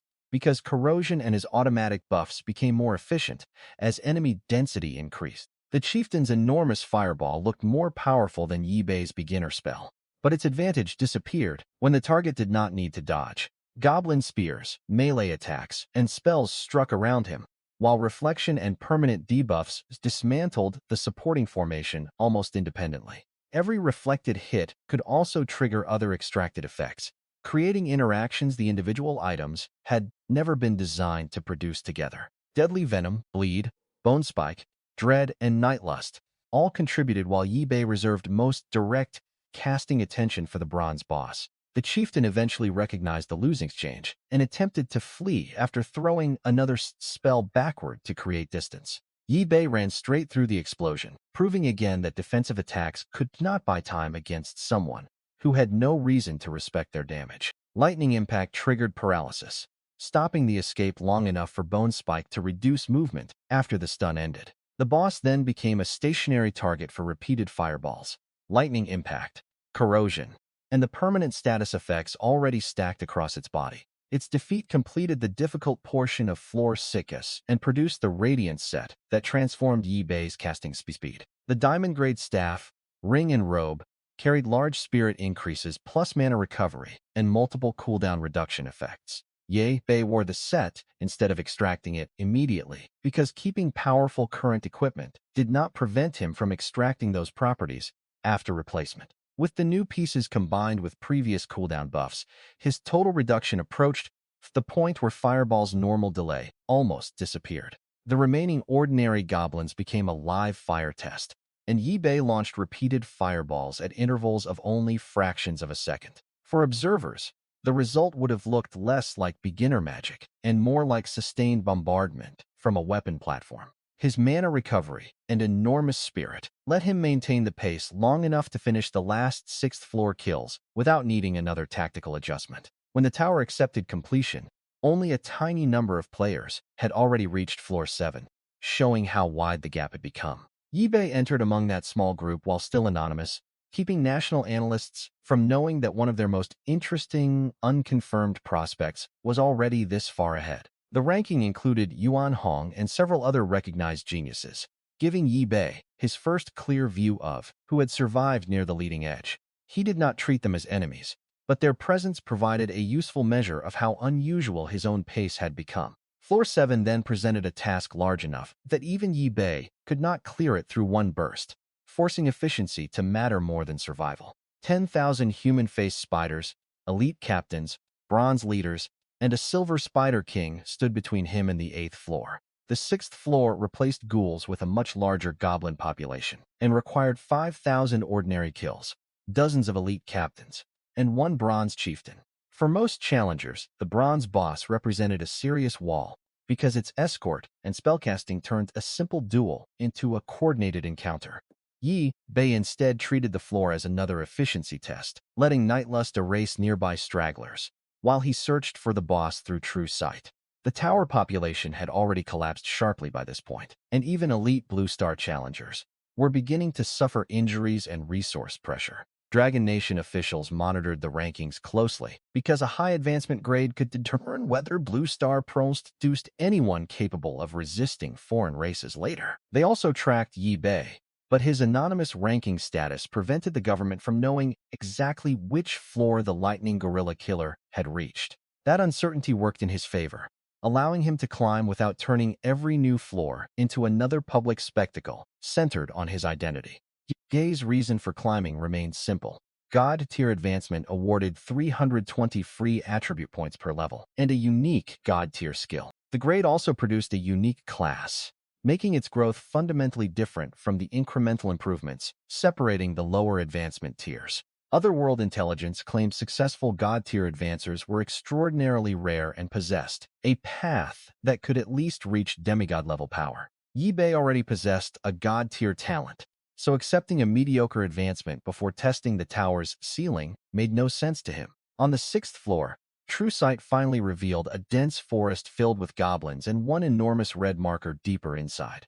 The target was a level 20 goblin chieftain, a bronze-grade boss protected by elite goblin captains, and more than enough ordinary soldiers to finish Yi Bei's quota. Unlike the physical goblins around it, the chieftain fought as a mage, trading durability for stronger ranged spell output and relying on guards for protection. Yi-Bei rushed directly into the gathering place and opened with corrosion, using the pact formation to turn one cast into damage across a broad section. Ordinary goblins fell rapidly, while the tougher captains survived long enough for Yi-Bei's permanent status to begin layering additional effects. The chieftain answered with a massive fireball, while its guards threw spears and closed from multiple directions at once. Yi-Bei ignored every incoming attack and continued casting at the boss, because permanent immunity made defensive reactions less valuable than maintaining pressure. Reflection punished the ranged strikes. Dread handled nearby enemies, and deadly venom, bleed, bone spike, and other effects accumulated whenever his attacks connected. Within seconds, the escort population collapsed, and the bronze boss realized remaining in place would only guarantee its defeat. The goblin chieftain tried to escape after launching another fireball, hoping the attack would at least force Yi-Bei to dodge or slow down. The spell exploded directly against him without causing damage, allowing Yi-Bei to pursue at full speed while the boss lost its last chance to create distance. Lightning impact triggered paralysis, freezing the chieftain briefly before Bone Spike activated, and sharply reduced its movement even after the control ended. That combination demonstrated how Yi-Bei's extracted effects now supported one another, turning separate loot mechanics into a layered control system. He continued the spell barrage until the goblin chieftain fell, completing the boss requirement and dropping 3 pieces, unlike anything Yi-Bei had found before. The loot formed a matching radiance set, all diamond grade, including a staff, ring, and robe designed for mage or priest classes. The radiant staff alone provided a huge spirit increase, mana recovery, cooldown reduction, and stored radiant force attacks, capable of heavy burst damage. The other pieces added more spirit and cooldown reduction, pushing Yi-Bei toward a casting speed that beginner mages were never intended to reach. He briefly considered extracting the set immediately, then realized wearing it first cost nothing, because the effects could always be extracted after replacement. Yi-Bei equipped the Radiance pieces, and finally abandoned the novice appearance that had followed him through almost every early fight. More importantly, his combined cooldown bonuses approached the point where Fireball could function like rapid-fire artillery rather than a normal timed spell. Only a few ordinary goblins remained on the 6th floor requirement, giving Yi-Bei the perfect chance to test the new casting rhythm. He raised the Radiant Staff and launched fireballs at intervals of only a fraction of a second while enough mana remained available. The forest erupted under repeated impacts, and the remaining goblin count disappeared before the environment had time to recover from the barrage. With every 6th floor task complete, Yi-Bei accepted immediate transfer to the next stage, instead of staying behind to farm weaker targets. The 7th floor ranking contained only a tiny 2-digit population, revealing how brutally each advancement requirement had filtered the original Blue Star player base. Several recognizable names remained, including Dragon Nation's Yuan Hong and top talents from other factions. While many entries stayed anonymous, Yi-Bei wondered how long the strongest competitors could remain near his pace, partly because absolute invincibility was beginning to make the tower feel strangely lonely. The 7th floor answered with a much larger requirement built around human-faced spiders rather than simple goblin formations. Yi-Bei needed 10,000 ordinary spiders, dozens of elite captains, several bronze leaders, and 1 silver-grade spider king. The scales made the floor less about surviving individual enemies and more about finding a method capable of clearing huge populations efficiently. The environment became a dense fungal forest threaded with enormous quantities of spider silk, giving the monsters hidden routes throughout the entire area. True, sight exposed movement that ordinary vision missed, preventing ambushes from mattering and revealing how heavily the spiders depended on concealed positioning. Yi-Bei quickly recognized that the web-filled environment itself could become a weapon if he stopped thinking about each spider as a separate target. He fired into the silk and surrounding growth until flames began spreading through connected sections of the spider habitat. Once the fire caught, huge stretches of webbing carried it farther, flushing hidden monsters out while damaging groups Yi-Bei had never directly targeted. Human-faced spiders poured from concealed nests and branches, only to enter an area already covered by flames, corrosion, black crows, and passive debuffs. Double energy made the mass clearing even more valuable, turning the required extermination into rapid progression. rather than a simple time tax. Yibei moved through the burning forest, while True Sight marked elites and stronger bosses separately from the ordinary swarm. He used direct spells against high-value targets, and let environmental fire plus passive effects handle the weaker spiders that kept emerging. Outside the tower, the ranking created a spectacle because Floor 8 suddenly showed exactly one anonymous challenger, while hundreds still fought below. Yuan Hong remained among the visible 7th floor leaders, with top talents from other major nations, close enough that observers had expected a balanced race. The anonymous 8th floor entry broke that balance by creating an entire floor of separation before the famous challengers had finished their silver boss. Dragon Nation's leaders immediately worried about nationality, because an unknown talent stronger than Yuan Hong could reshape future power between Blue Star governments. Their concern was not hostility toward all to outsiders. Officials still believed humanity needed cooperation before the protective barrier disappeared. The problem was strategic uncertainty, since no government wanted another state to control the only player capable of dominating every known national genius. Military planners prepared opposite responses depending on identity. Protect the climber heavily if they belonged to Dragon Nation, or treat the variable as a potential threat otherwise. Beautiful Nation's leadership reached a similar conclusion, ordering investigators to identify the anonymous 8th floor challenger before the advancement result became irreversible. Existing agreements among major nations assumed their best talents remained roughly comparable, so if one unknown player suddenly breaking away destabilized those arrangements.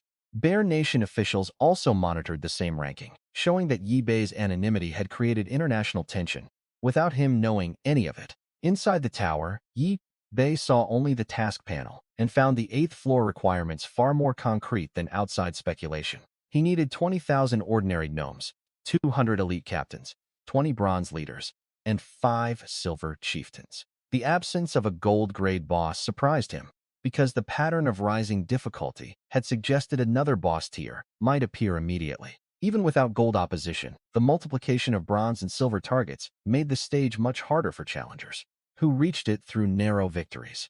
Yibei considered the floor manageable because higher monster grade increased time, rather than danger, while his immunity remained absolute. The surrounding environment returned to open daylight instead of another underground stage, giving True Sight long sight lines for identifying gnome patrols and settlements. He began clearing immediately, and the combination of passive buffs plus rapid spells produced a kill rate several times higher than the best visible climbers. Hours later, the public ranking reflected that speed, even though Yibei's name remained hidden behind the anonymous entry.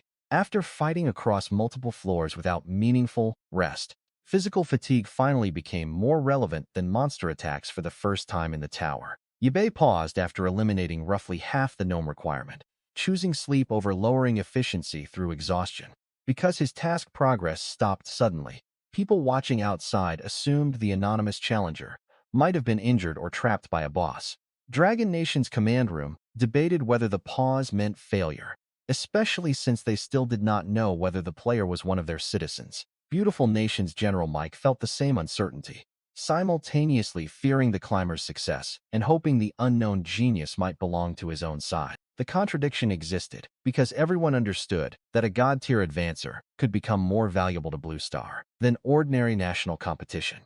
A smuggled one-horned Otherworlder inside the foreign conference tried to exploit the fear, offering outside help to deal with the unknown player.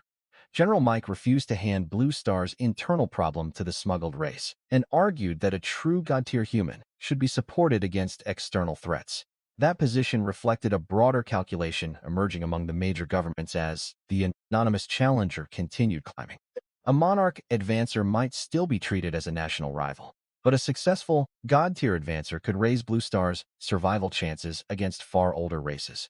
The advancement gap was too large for ordinary political containment. Once the player entered a path that could reliably reach demigod-level power, Otherworld infiltrators understood the same logic from the opposite direction, seeing a possible god-tier Blue Star player as a future obstacle to their plans.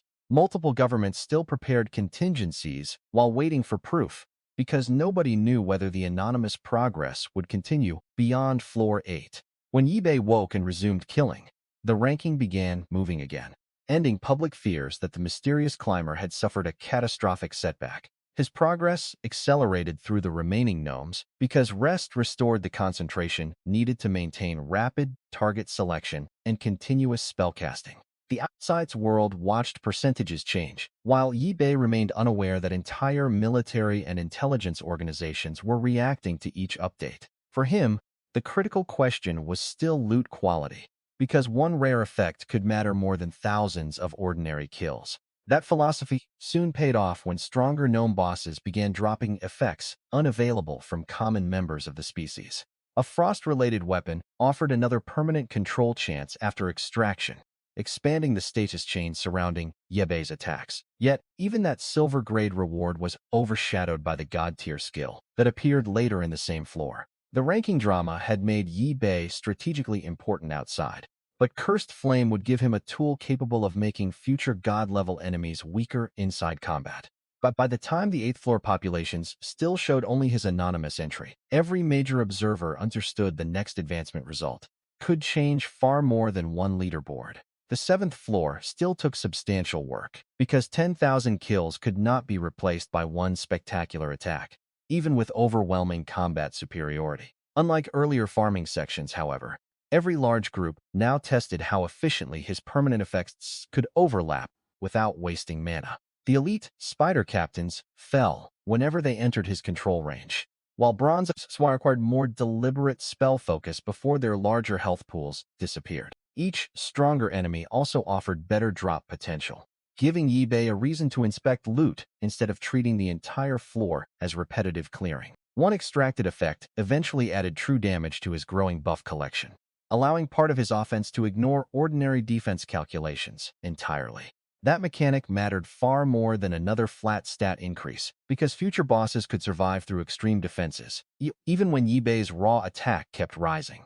The Spider King represented the final 7th floor gate, a silver-grade boss stronger than the leaders and surrounded by the remains of its web-filled territory. Its attacks, restraints, and poison mechanics would have forced normal challengers to manage positioning carefully, while preserving limited recovery resources. Yi Bei simply maintained offense through everything it attempted, because control, damage, and status effects could not break his permanent protection.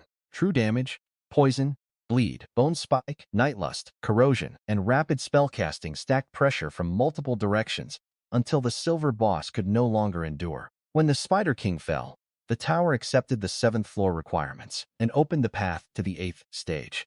The advancement ranking changed again, and this time Yi Bei entered a floor no other visible blue star challenger had reached yet.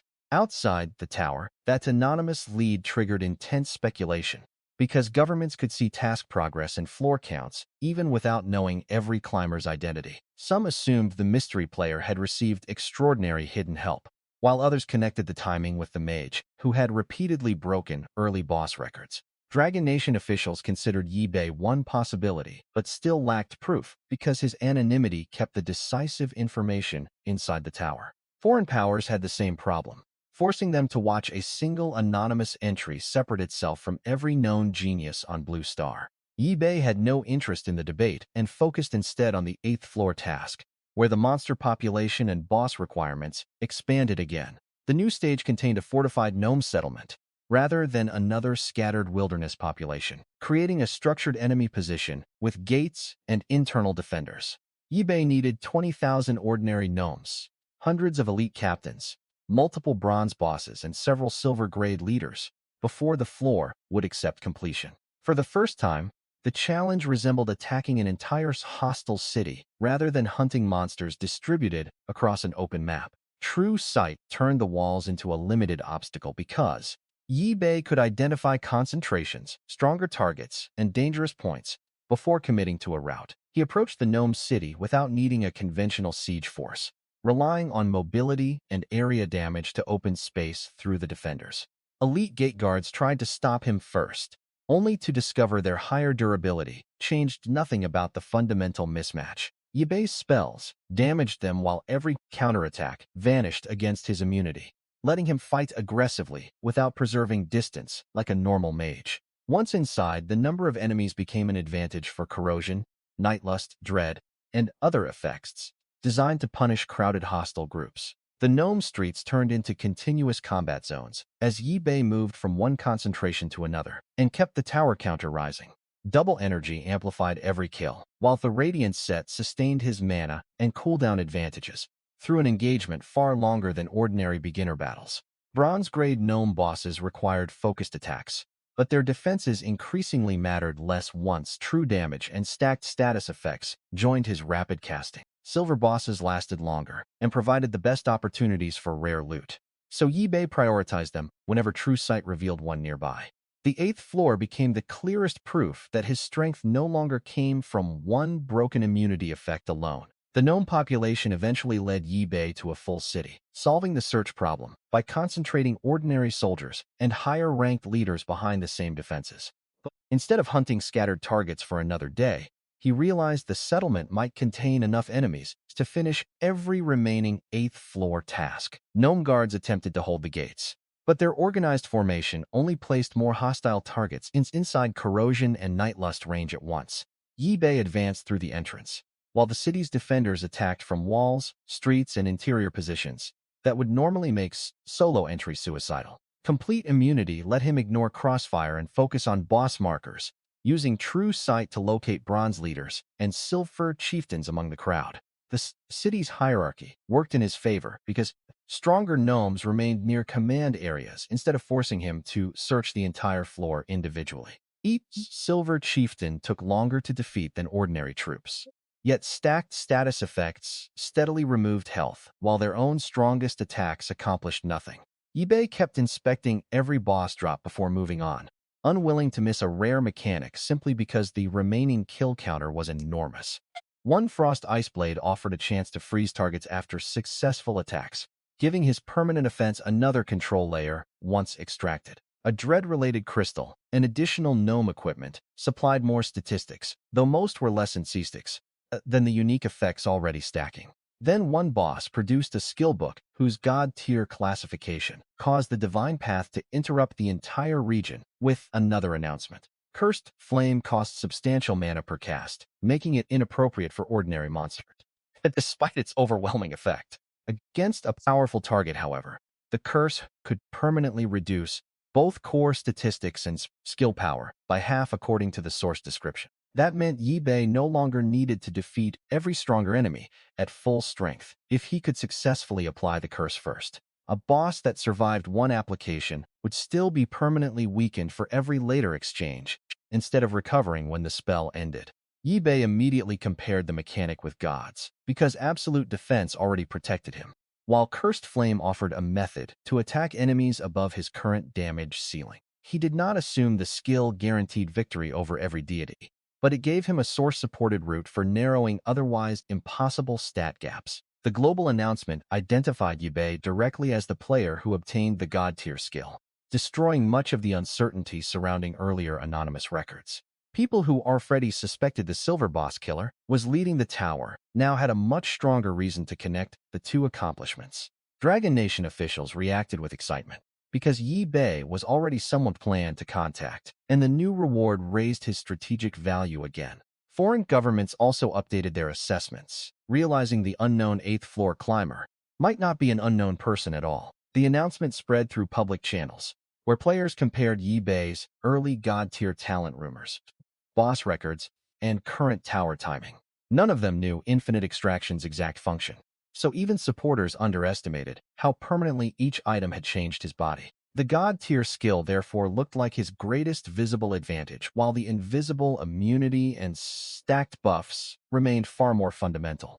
Otherworld infiltrators paid close attention, because a native player collecting god-tier assets during Blue Star's protection year threatened future plans for the region. Their concern increased as the tower ranking kept showing one person far ahead of the established national champions. Yi Bei remained focused on the floor, because publicity could not complete the gnome tasks or open the route toward his actual advancement goal. He learned Cursed Flame, then continued using cheaper spells and passive effects against common, so the expensive curse remained available for worthy targets. That resource discipline prevented a spectacular new skill from slowing his overall clear speed through unnecessary mana consumption. The remaining silver chieftains fell under rapid casting, true damage, poison, freeze chances, spike, and the other permanent mechanics accumulated across earlier floors. Ordinary gnome groups disappeared much faster. Once Yi Bei identified the city's densest routes and stopped wasting movement between isolated patrols, double energy continued accelerating every kill, ensuring the time spent satisfying the tower's huge quota also translated into meaningful personal progression. When the final task counters approached completion, Yi Bei had cleared an organized monster city without using a revival, defensive potion, or temporary immunity resource. The accomplishment separated survival from progression clearly. His defense was already absolute. His offensive system had grown enough to handle entire fortified populations. Cursed Flame also changed his future planning, because powerful single targets were no longer judged only by whether his current spells could immediately penetrate them. A sufficiently strong enemy could be weakened permanently first, then faced under conditions increasingly favorable to Yi Bei's stacked status engine. That possibility mattered as the tower prepared to move him towards stages associated with Monarch and God-tier advancement. Outside, governments waited for the 8th floor completion notice because the next transfer would confirm the anonymous leader was still pushing beyond every known competitor. Otherworld infiltrators waited for the same information for the opposite reason, hoping the unprecedented climb would stop before Blue Star gained a future demigod seed. Yi Bei completed the last gnome requirement. Without knowing either side, was already planning around what he might become after the next floors. Immunity guaranteed survival, but infinite extraction had also built damage, recovery, control, down reflection, true damage, and progression bonuses around that foundation. Even if an enemy could not threaten his health, clearing a god-tier advancement still demanded enough offense to overcome enormous populations and tougher boss grades. Yi Bei continued through the Gnome City. For that reason, searching every major drop instead of assuming permanent defense alone would carry the tower forever. One silver bus finally produced an item carrying a frost-related attack effect, adding another status mechanic he could eventually extract into his permanent toolkit. The most important 8th floor reward, however, would come from a much rarer drop that appeared only after Yi Bei defeated another high-value target. A system notification announced a god-tier skill book, immediately separating the reward from every ordinary spell Yi Bei had collected since becoming a mage. The skill was called Cursed Flame, and its description made even his existing collection of permanent effects look restrained. Cursed Flame could impose a devastating long-term curse on an enemy, permanently reducing core combat capability, rather than merely dealing another burst of damage. The source described the curse as cutting the target's stats and skill power by half, with the reduction remaining unrecoverable once successfully applied. Yi Bei immediately recognized the real purpose. An enemy too powerful to burst down could instead be weakened until the original power gap stopped mattering.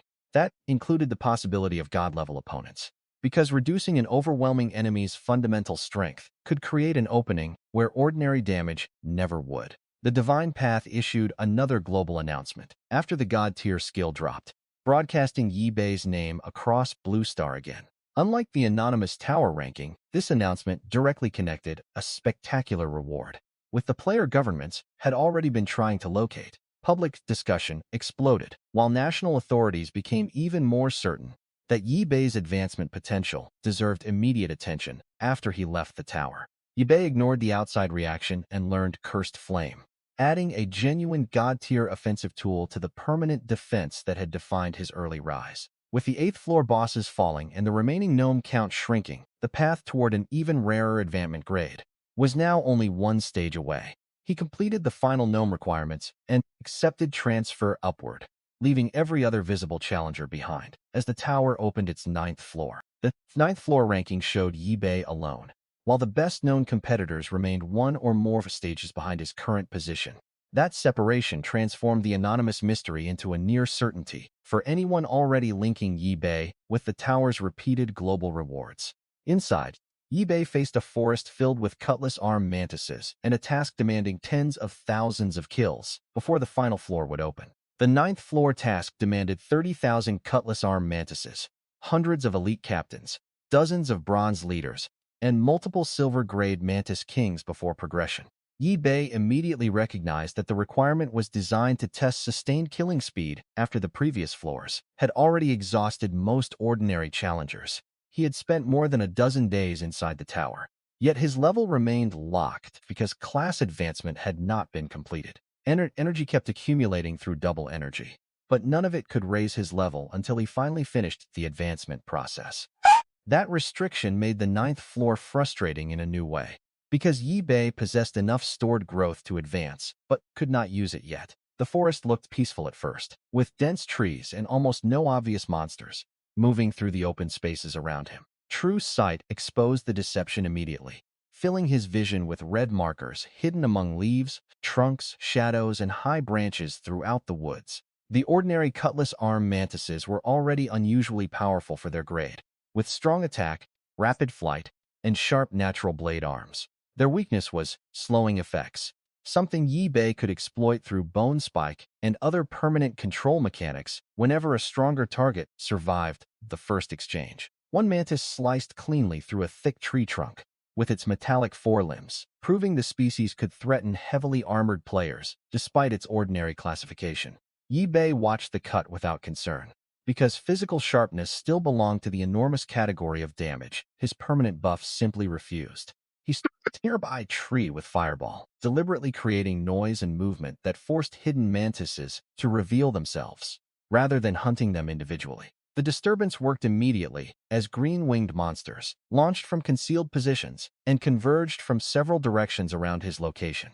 Nightlust began producing black crows as soon as the first targets entered range, turning the ambush into an automatic kill zone centered on Yi Bei. Mantises that survived the initial crow attacks reached Dread, Corrosion, and his other effects, only to discover that attacking him created no defensive opening. True Sight then guided Yi Bei toward the next cluster, letting him repeat the same lure and clear method instead of searching every tree manually. The first hours established the ninth floor's real challenge, not whether he could survive, but whether he could locate and process tens of thousands efficiently. Outside the tower, viewers briefly panicked when the sole 8th floor entry vanished from the ranking, and no replacement appeared in its place.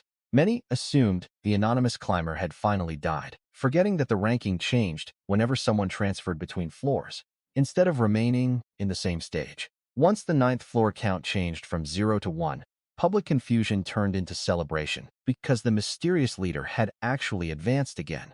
The achievement placed Yi Bei 2 floors ahead of most famous contenders, widening a gap that observers had already considered unbelievable on floor 8. Yuan Hong and other top challengers saw the same ranking from inside their own instances and realized the anonymous player was no longer merely slightly faster. For Yuan Hong, the comparison was especially painful because he had been praised as Dragon Nation's foremost genius before someone unknown began clearing entire floors ahead. Beautiful Nation's Tom reacted similarly, cutting his rest short and returning to combat after seeing the leader move beyond another supposedly impossible threshold.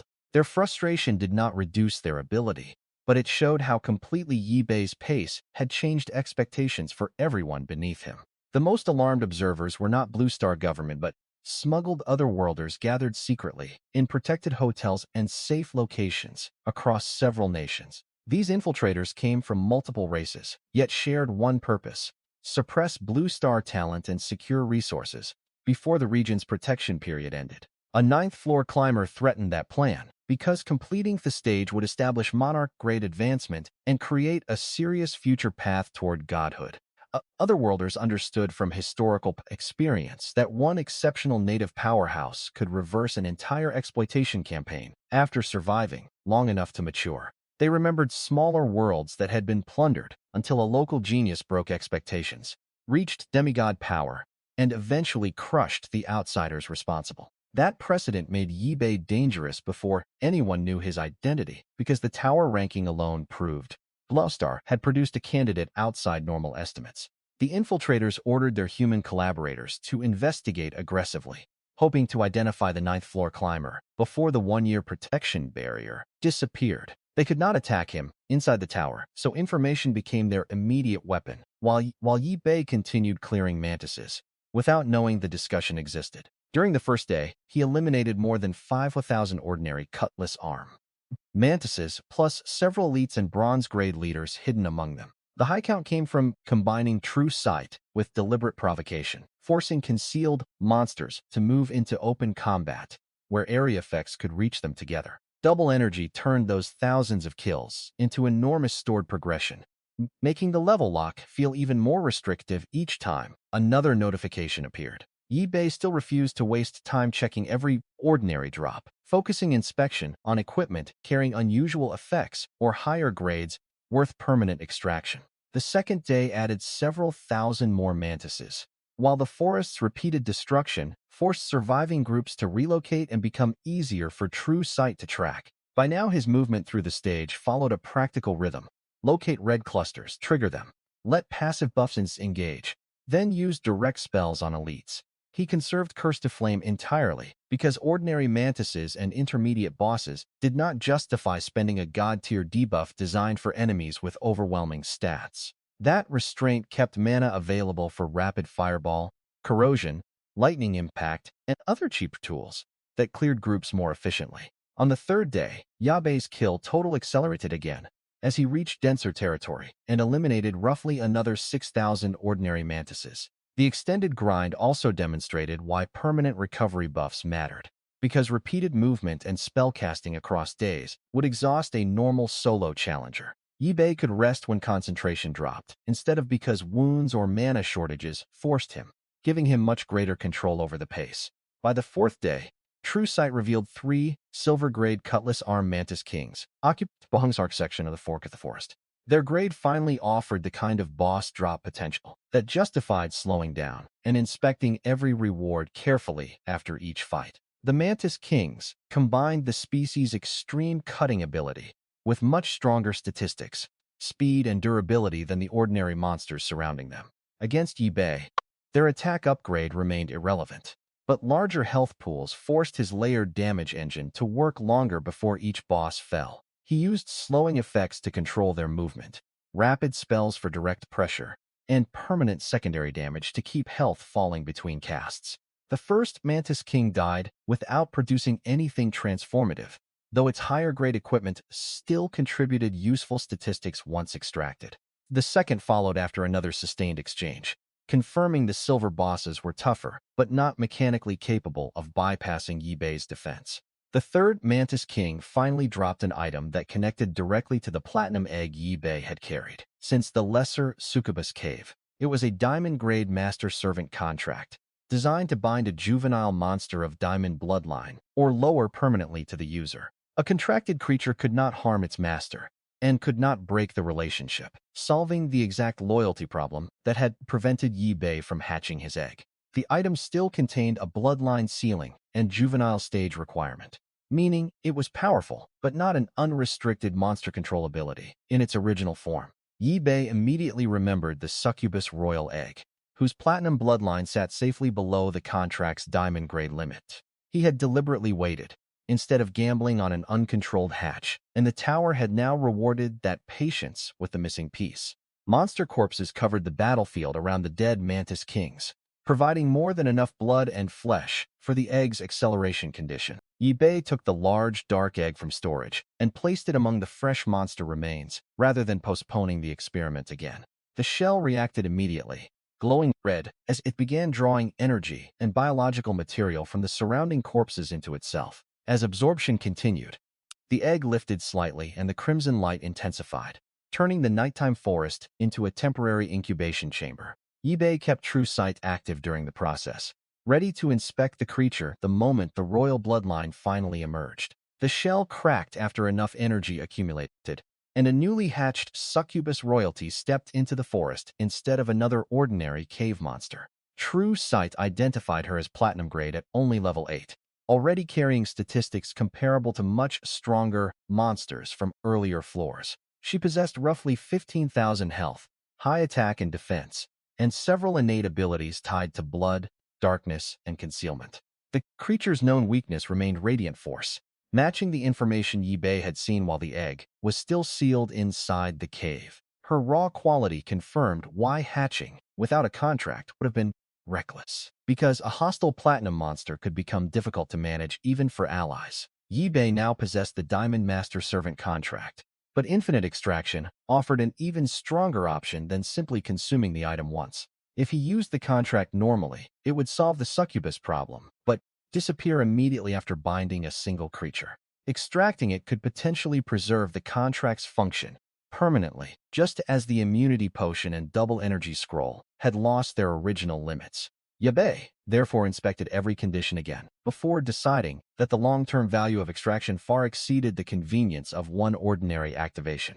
The same talent that turned consumables into permanent buffs was about to turn a single pet contract into the foundation of an expandable monster force. He extracted the Master Servant contract along with other compatible drops from the recent boss fights, watching the items dissolve into his permanent buff system.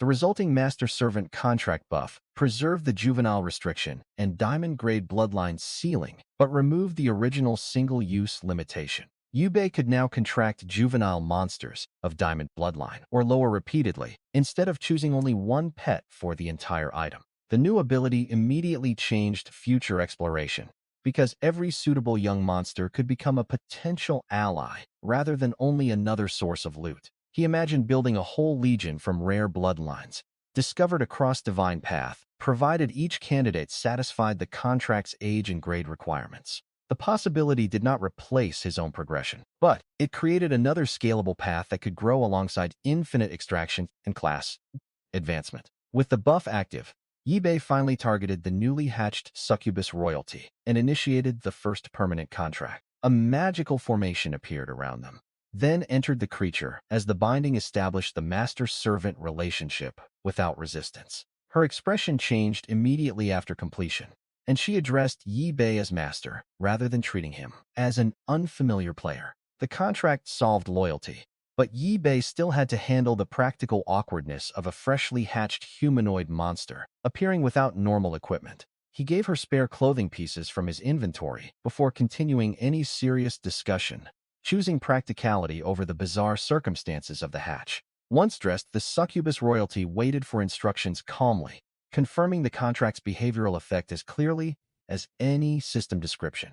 Yi Bei gave her the name Mayor, an odd choice that nevertheless became the name used for his first contracted companion from that moment onward. He explained basic information while checking her skills more carefully, learning how Bloodthirst, Dark Sphere, and Blood Concealment could support future combat. Mayor's platinum bloodline made her far stronger than an ordinary monster at the same level, giving Yi Bei an immediate companion instead of a fragile pet. The contract also ensured his passive hostility would no longer treat her as an uncontrolled enemy, solving the danger that had delayed hatching in the cave. Yi Bei then returned to the 9th floor task with Mayor beside him, allowing the new companion to gain experience from the remaining mantis population. The next phase would reveal another unexpected advantage, because Mayor did not reduce the energy Yi Bei earned from his own kills. Instead, her presence interacted with progression in a way that made the already valuable Platinum Companion function like an additional growth multiplier. For someone carrying permanent double energy, even a smaller extra percentage could become significant across thousands of mandatory tower kills. Yi Bei had entered floor 9, expecting only another long extermination task. Yet one silver boss had transformed the stage into his first real pet-building breakthrough. The discovery also connected two distant arcs naturally. The egg found before Venom Wolf's destruction finally became useful, because the tower supplied the missing contract. Nothing about the outcome required a new system reward, invented for convenience. Every piece had been waiting in his inventory until the correct condition appeared. Mayor followed him deeper into the forest, as remaining red markers filled true sight.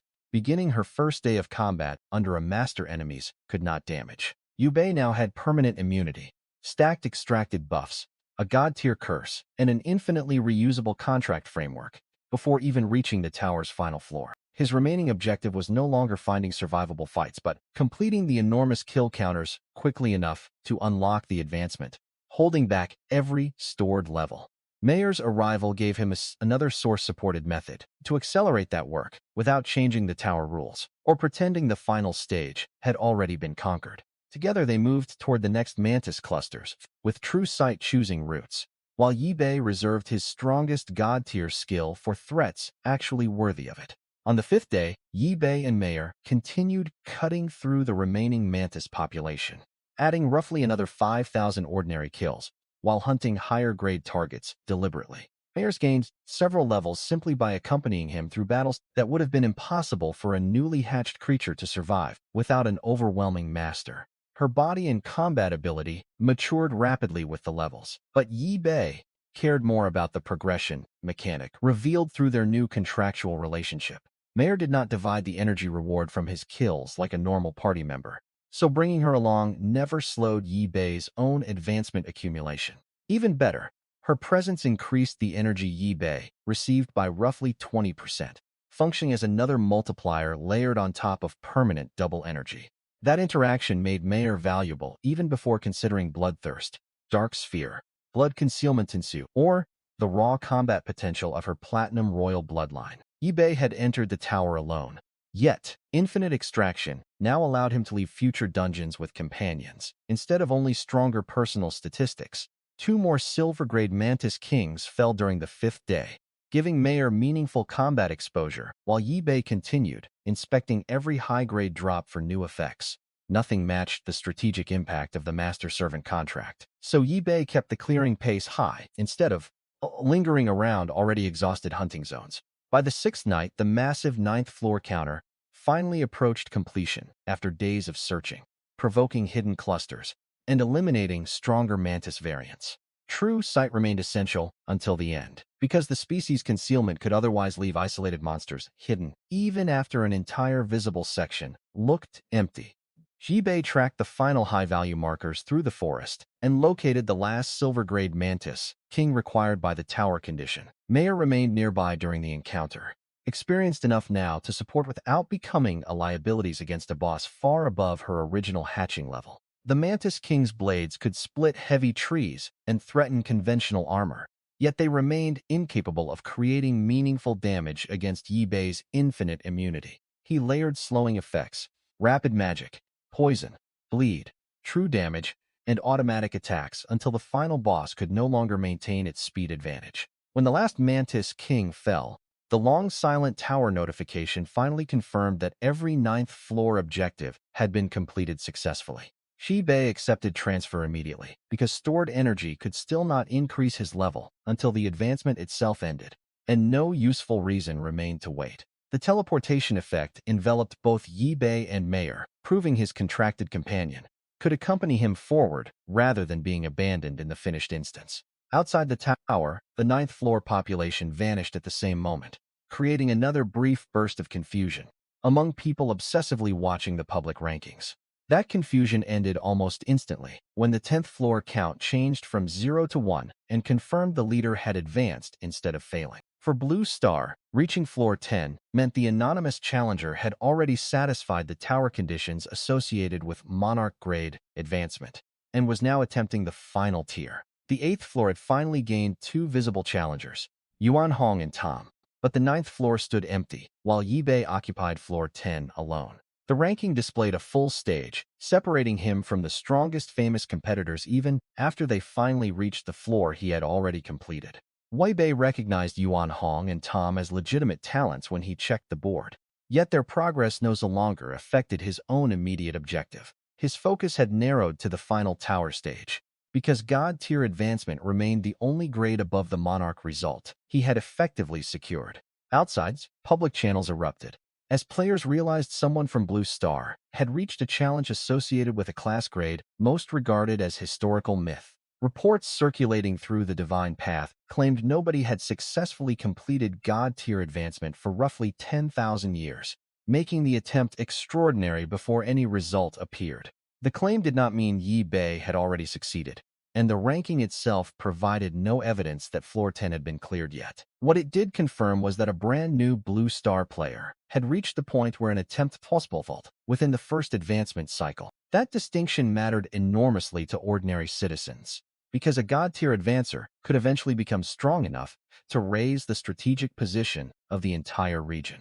People from competing nations temporarily cared less about national ownership and more about the possibility that the 10th floor challenger might become Blue Star's shared deterrent. The 1-year barrier was still counting down, and every government understood that established Otherworld races would gain access once that protection disappeared. A future demigod or god emerging from Blue Star could transform the end of that barrier from an invasion deadline into a chance to negotiate from strength. That possibility made Yibei's anonymous identity frustrating but secondary, because the final advancement's outcome mattered more than which government could claim early political credit. Dragon Nation officials had additional reason for optimism, because Yibei's public boss records and god-tier skill announcement increasingly matched the timing of the anonymous climb. They still lacked confirmation from Yibei himself, so responsible analysts treated the connection as strong inference rather than established fact. Yuan Hong's continued progress remained valuable, even if he could not match the leader,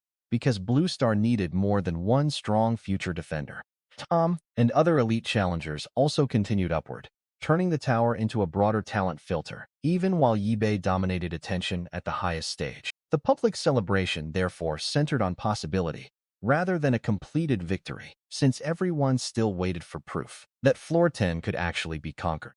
Smuggled Otherworlders received the same ranking update with the opposite reaction, because a Monarch-grade Blue Star native already threatened their planned resource extraction. Many had paid enormous costs to enter the protected region early, expecting to manipulate local forces and remove dangerous talents before outside races could arrive openly.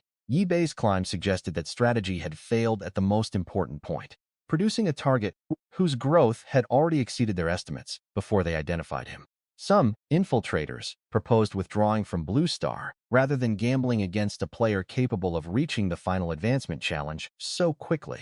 Others rejected retreat because abandoning the operation would waste the resources, agents, and hidden networks invested in entering the region during its protection year. The more aggressive faction argued that Yibei still had to be eliminated before his future power matured beyond anything their clans could realistically suppress. They considered requesting stronger treasures from their home factions, accepting higher costs if specialized items could remove the threat before the barrier ended.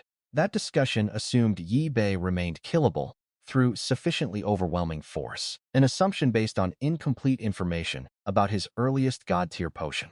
None of the infiltrators knew that the original 30 seconds of complete immunity had been extracted into an infinite, non-dispellable, permanent buff. They also did not know the same defense explicitly stated that even a god could not kill the protected user through ordinary damage. Their intelligence focused on visible records such as boss kills, cursed flame, tower progress, and abnormal combat power, rather than infinite extraction's hidden mechanics.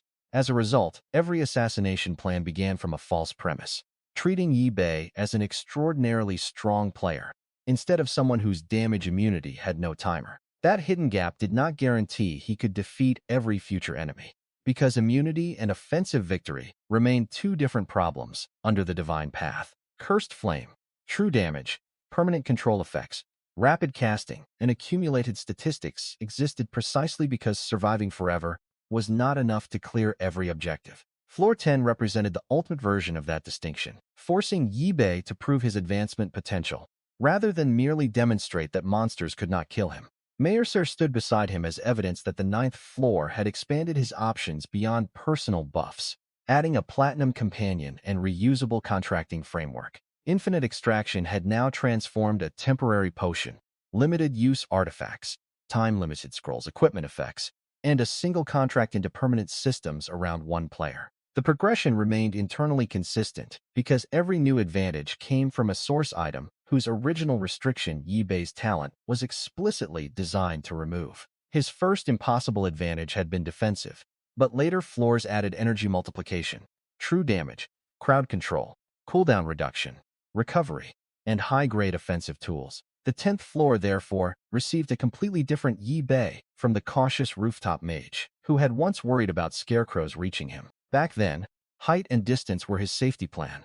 Now he carried absolute defense while enemies risked poison, reflection, curses, and automatic attacks simply by engaging. The Venom Wolf Guild had tried to overwhelm that defense with thousands of players and learned that numbers only fed more targets into his permanent effects. Tower bosses had tried higher stats, stronger control, and better grades, but none had discovered a method capable of removing the immunity itself. The tower's final challenge could still demand something other than endurance, which was why Yibei continued treating offense and progression as serious problems, despite being unkillable.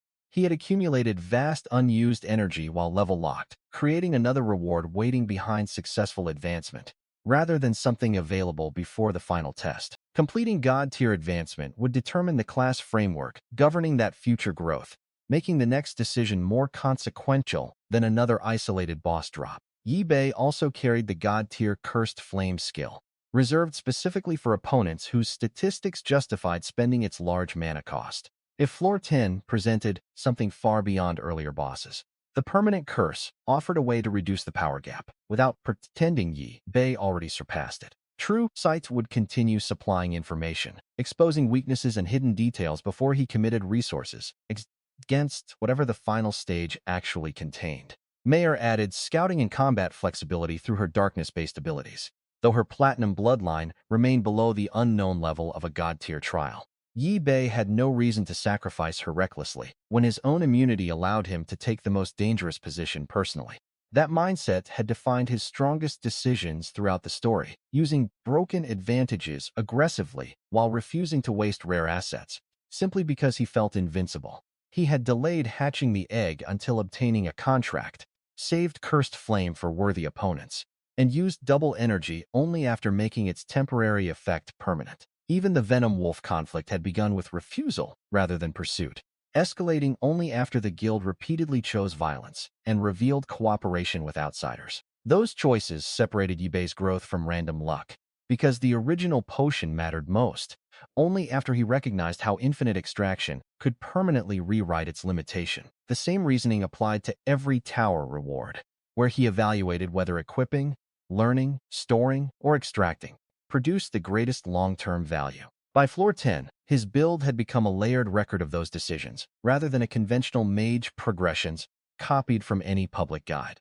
Blue Star observers could see only fragments of that system, which was why each global announcement made his visible growth appear increasingly impossible. Otherworld infiltrators saw even less, leaving them to calculate assassination costs without knowing the central defensive mechanic their attacks would need to overcome. Their fear still had a rational foundation, because the tower ranking proved Yi-Bei was already positioned beyond the normal advancement expectations for a newly merged region. If he stopped at Monarch grade, he would remain a major future threat. If he completed God tier, the danger to exploitative outsiders would become far greater. Yi-Bei knew Floor 10 was different from every previous stage, because completing it would decide whether his class foundation stopped at Monarch or reached God tier. He had not seen the final objective yet, so he refused to assume permanent immunity automatically translated into a successful advancement result. What he did know was that no demonstrated attack had removed his defense, while Cursed Flame and stacked effects kept expanding his offensive options. Mayer remained beside him as his first contracted platinum companion, proof that the 9th floor had added an entirely new growth path beyond personal extraction. The contract buff also remained reusable, meaning future juvenile monsters within the bloodline limit could join him without consuming another one-time contract item. Behind Yi-Bei sat enough stored energy to create enormous growth. Once class advancement finally released the level restriction, holding him at level 10. Behind Blue Star sat an even larger deadline, because the one-year barrier would eventually disappear and expose humanity directly to established divine path races. That was why ordinary players celebrated the 10th floor entry, even without knowing Yi-Bei's identity, or whether the last challenge could actually be cleared. A successful God-tier foundation could eventually give Blue Star a defender, strong enough to change how older races treated the newly merged region. The smuggled Otherworlders understood the same possibility, so their debate shifted from exploiting Blue Star safely to eliminating the unknown climber before he matured.